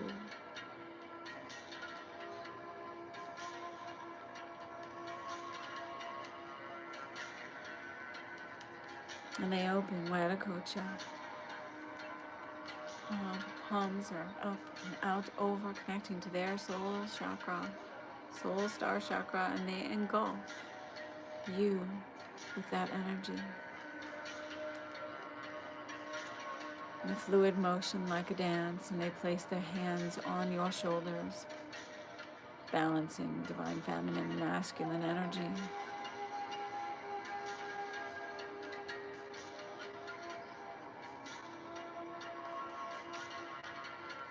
Staying with that beautiful sacred connection, they come around and sit before you,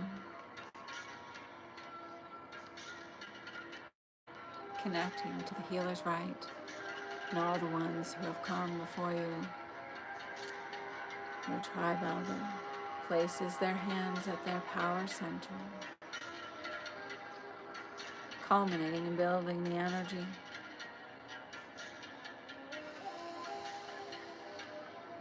Bringing forth the power to heal with right action.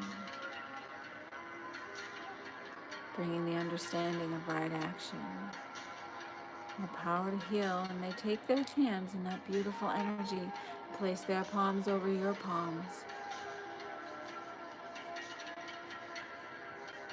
Transmitting that energy. Feel the energy seeping into your hands, opening your energy, awakening the healer within you.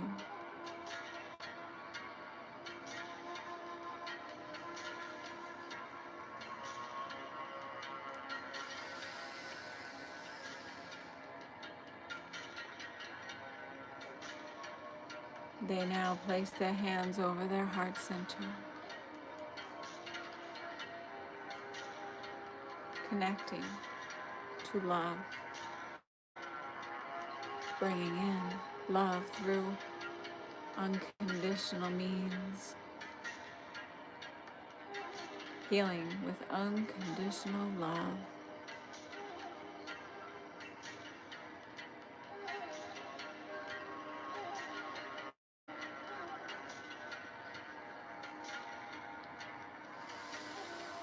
And bringing that unconditional love, culminating, pressing their palms to your palms, bringing that energy in, awakening your heart, connecting that energy, the unconditional love of a long lineage.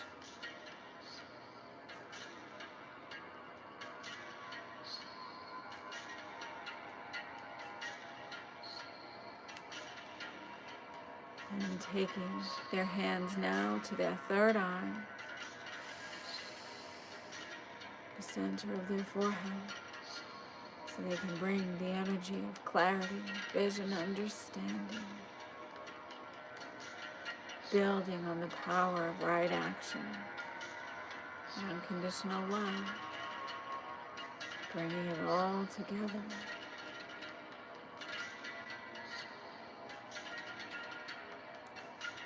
They bring their palms to your palms and place them, pressing them together, feeling the energy.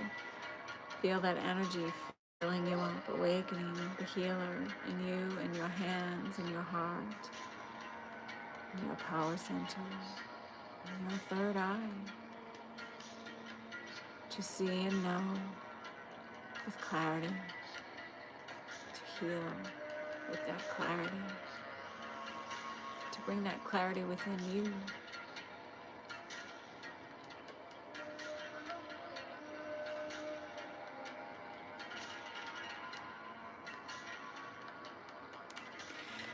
They take their hands back to their heart center, reconnecting to the energy of the healer's right in that lineage.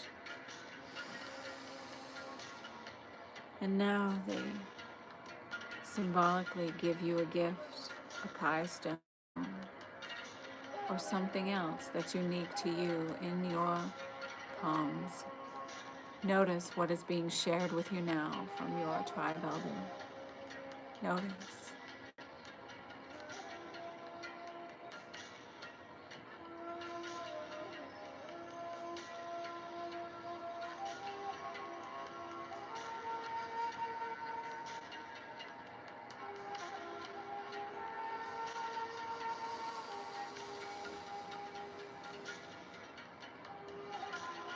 The gift of energy.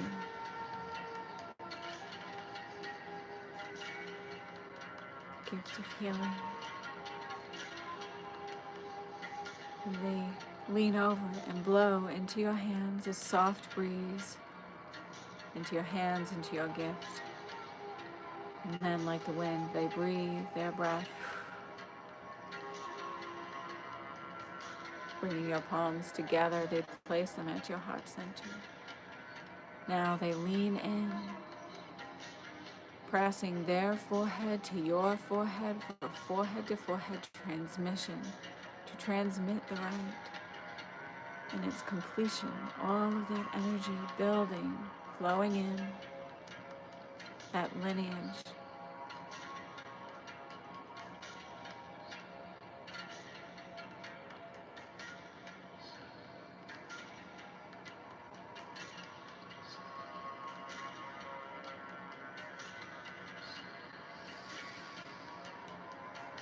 they stay for as long as is necessary.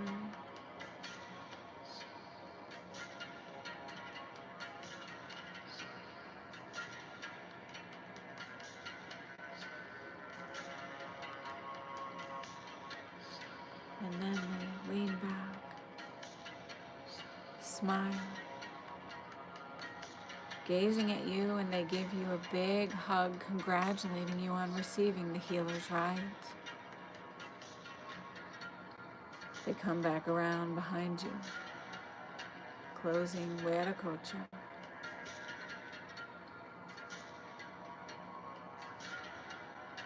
Thanking the elders, the guides, the light team for their presence and their awareness, knowing that you can come back here anytime you'd like. Your tribe elder takes your hand to lead you back away from this beautiful place and back to the caves, back to those beautiful caves. And here you can give your tribe elder a huge hug, sending them love, gratitude for the healer's rite, for their time spent with you, knowing that you will be connecting with them again. You may even ask for them to come to you in dream time and in future meditations. And now it is time to go. The vortex begins to spin and spin higher in speed, just under the speed of light, taking you up through the layers of earth, through all the crystal caverns, the beautiful energy, through the molten lava layers, the dirt, making your way back into your safe, sacred space where you began.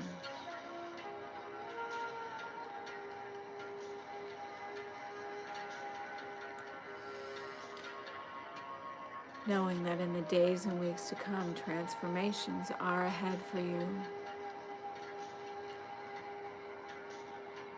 Begin to come back, allowing your awareness to come back more fully into your body, wiggling fingers and toes into this present now moment, into the room that you are in, breathing deeply.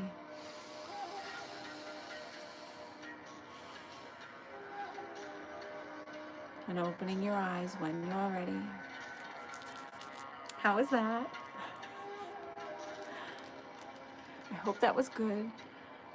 I know this class was a little longer. I knew the first two classes were definitely going to be long. If you have any comments, as you're making your way back, I'll talk a little bit. When I offer the rites, my tribe elder tends to come in every single time, especially at the forehead to forehead transmission. So for me, my tribe elder comes with a staff, and it has a glowing electric blue crystal on the end, and his third eye also glows electric blue with like there's a stone as a part of him there. So often that he comes in. Sometimes some people will see him. Maybe he is your guide as well. So see who is your tribe elder. Today I did see a Native American headdress tribe elder leader for a little while, and then when it came time to receive a gift, what I saw was a beautiful spinning energy. It was like a sideways vortex because it was like thick, and then it got smaller, and it was just spinning really fast in your hands. So that was really neat, like a little extra gift of healing and energy and transmutation. So I will let you rest now, integrate the energy, drink a ton of water. Rites are just like an energy healing session or massage session. You're releasing a lot of energy, and the water will help you release it healthily and fast. Instead of, sometimes after some attunements, you might have those flu-like Ascension symptoms the next day. So to alleviate that, drink a ton of water. And rest and take care of yourself. So hopefully you have some days off, or at least tomorrow off, to do that and enjoy that. I wanted to do a nice close of the circle, counterclockwise, thanking the energies, the guides, the spirit guides, the light team, thanking all the upper world, the middle, and the lower world for being here. The Father, Sun, Mother Moon, Grandmother Moon, the stars, the star nations of the upper world, the middle world, thanking them, thanking their middle world guides and angels in the lower world, and Mother Earth, thanking them, we started in the south and ended in the east, so we'll start counterclockwise, and we thank the east, direction of east, element of air, for your presence and your awareness, and blowing the winds of life and change through us, thanking the direction of north, element of earth, thanking you, Pachamama, the ancients, the ancestors, for being here, guiding us, protecting us, working with us, and healing us on our journey. Thanking the direction of west, element of water, Jaguar, Puma, Panther. Thanking those beautiful, deep waters for the work that we are doing, for the cleansing and purification. And thanking the direction of south, serpent, fire. We thank you for your presence and for the transformations that are occurring, and for that deeper, clean purification that is happening. Thank you so much. As your energy recedes and we release you from this circle, we ask that you continue to do the work in the background for the highest and best good of all. And now, as you come back to center, turn your hands down to earth. Send all that has been released. You don't need to hold on to it. Send it all down into the earth for transmutation into pure light. And when you hold on to it, sometimes that turns into physical weight. So it's good to release it. We like releasing that, right? So I hope you enjoyed. I think I remembered everything. If I forget anything, of course, I'll mention it. I'm going to post the quick video I showed you of the mesa. And I'll get some notes in there. We are meeting next Thursday at 6 p.m. for just a deeper dive. Any question and answers, anything that's come up for you. So post in the group your questions. Send me instant messages if you want any questions you want me to address, anything you want me to mention. And we'll go over the 7 Hermetic principles next week as well. And then we'll close for February and then head into March. So hopefully you have an amazing weekend and enjoy the energy and the experience. And I will see you soon. Namaste.